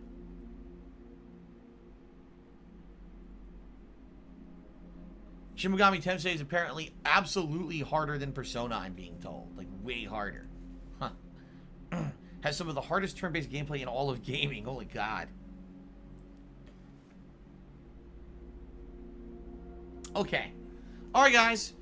I guess let's go. Oh, I miss him. Give me $1.30 saying, did I miss Don Matrick? Oh, I miss him every day. Every day we don't get to see that shit-eating grin, and we only get to hear his condescending voice. Thanks, Derek. I find it hard to sleep at night that we can't hear from Don anymore. Anyway, Stop this! ladies and gentlemen, that is it. I'm now going to upload my recap reactions to DSP Gaming. If you missed any portion of this. Tonight, 6:45 p.m., Virtua Fighter 5.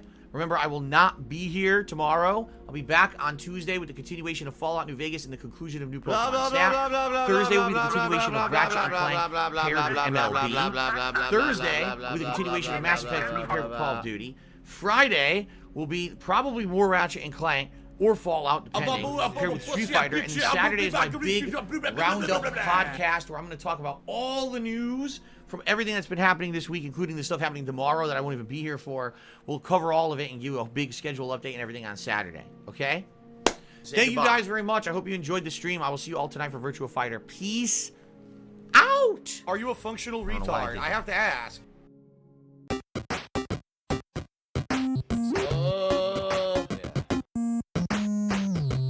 If I could get down on my hands and knees and say thank you and still be on camera, I would do it. Special delivery! Special delivery!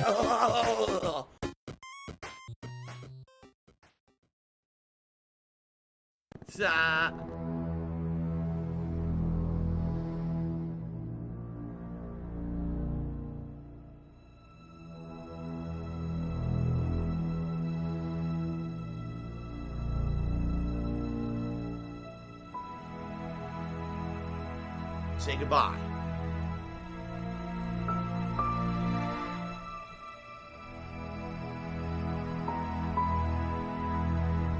It's Dark Dave's fault.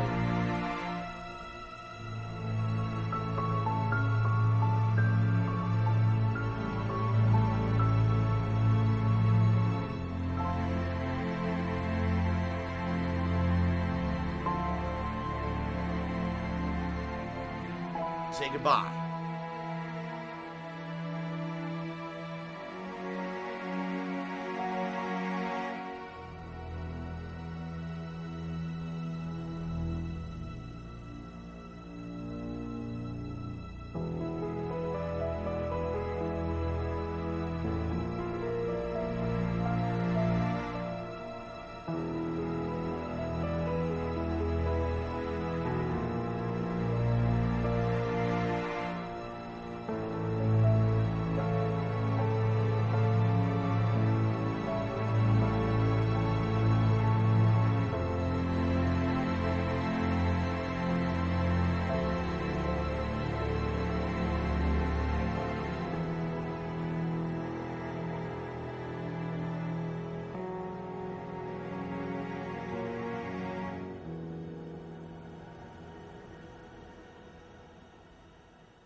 I don't have money to do it. I don't have money to do it. I don't have money to do it. I don't have money to do it. I don't have money to do it. I don't have money to do it. I don't have money to do it.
What do I do?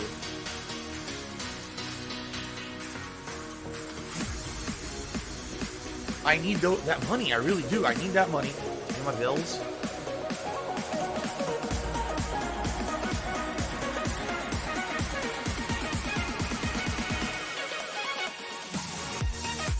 I don't have money to do it. I don't have money to do it. I don't have money to do it. I don't have money to do it. I don't have money to do it. I don't have money to do it. I don't have money to do it.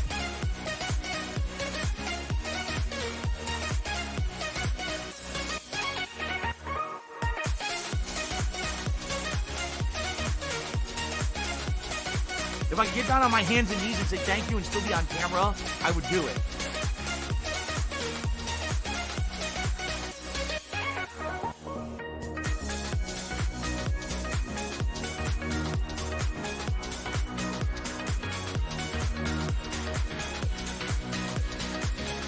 What do I do?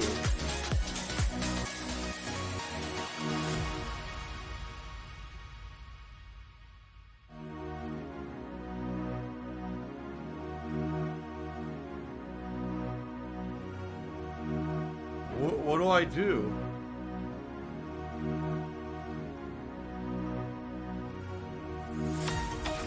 What do I do?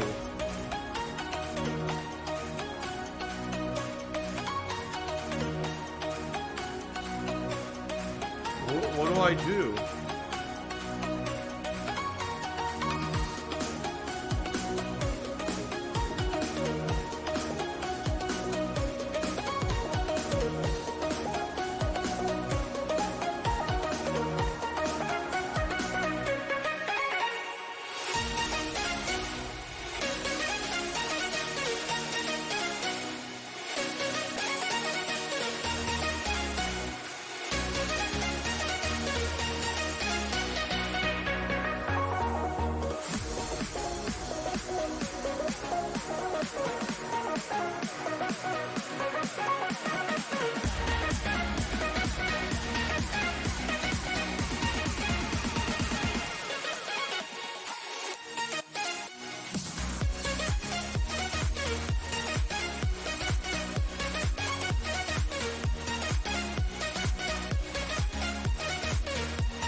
I love Hulk Hogan's dick.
Zero skill, maximum profit.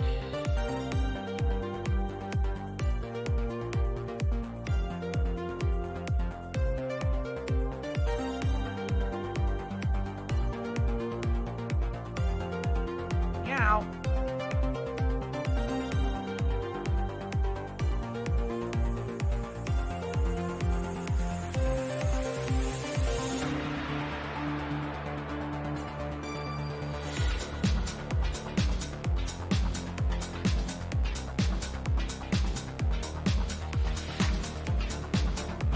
The Ziggy Piggy is here.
It's none of anyone's business.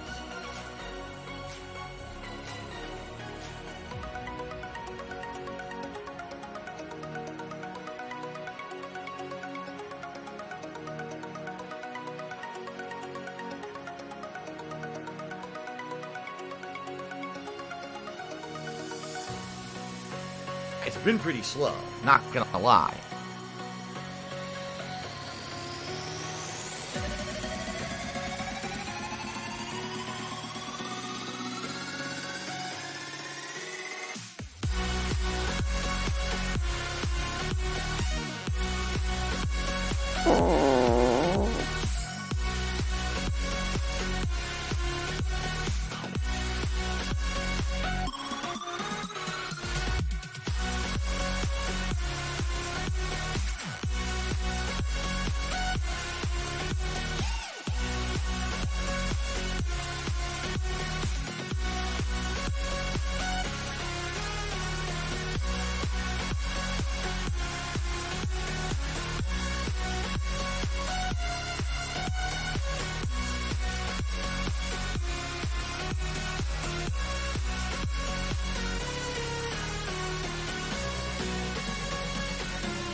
Business related, I still have it.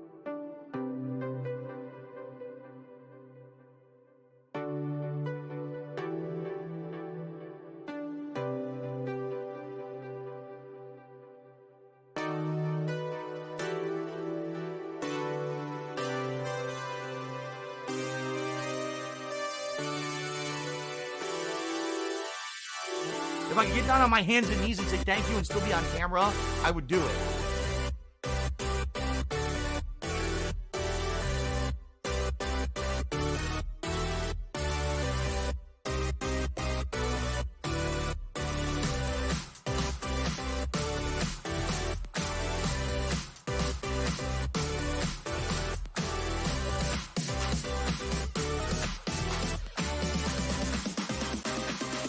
Are you a functional retard? I have to ask.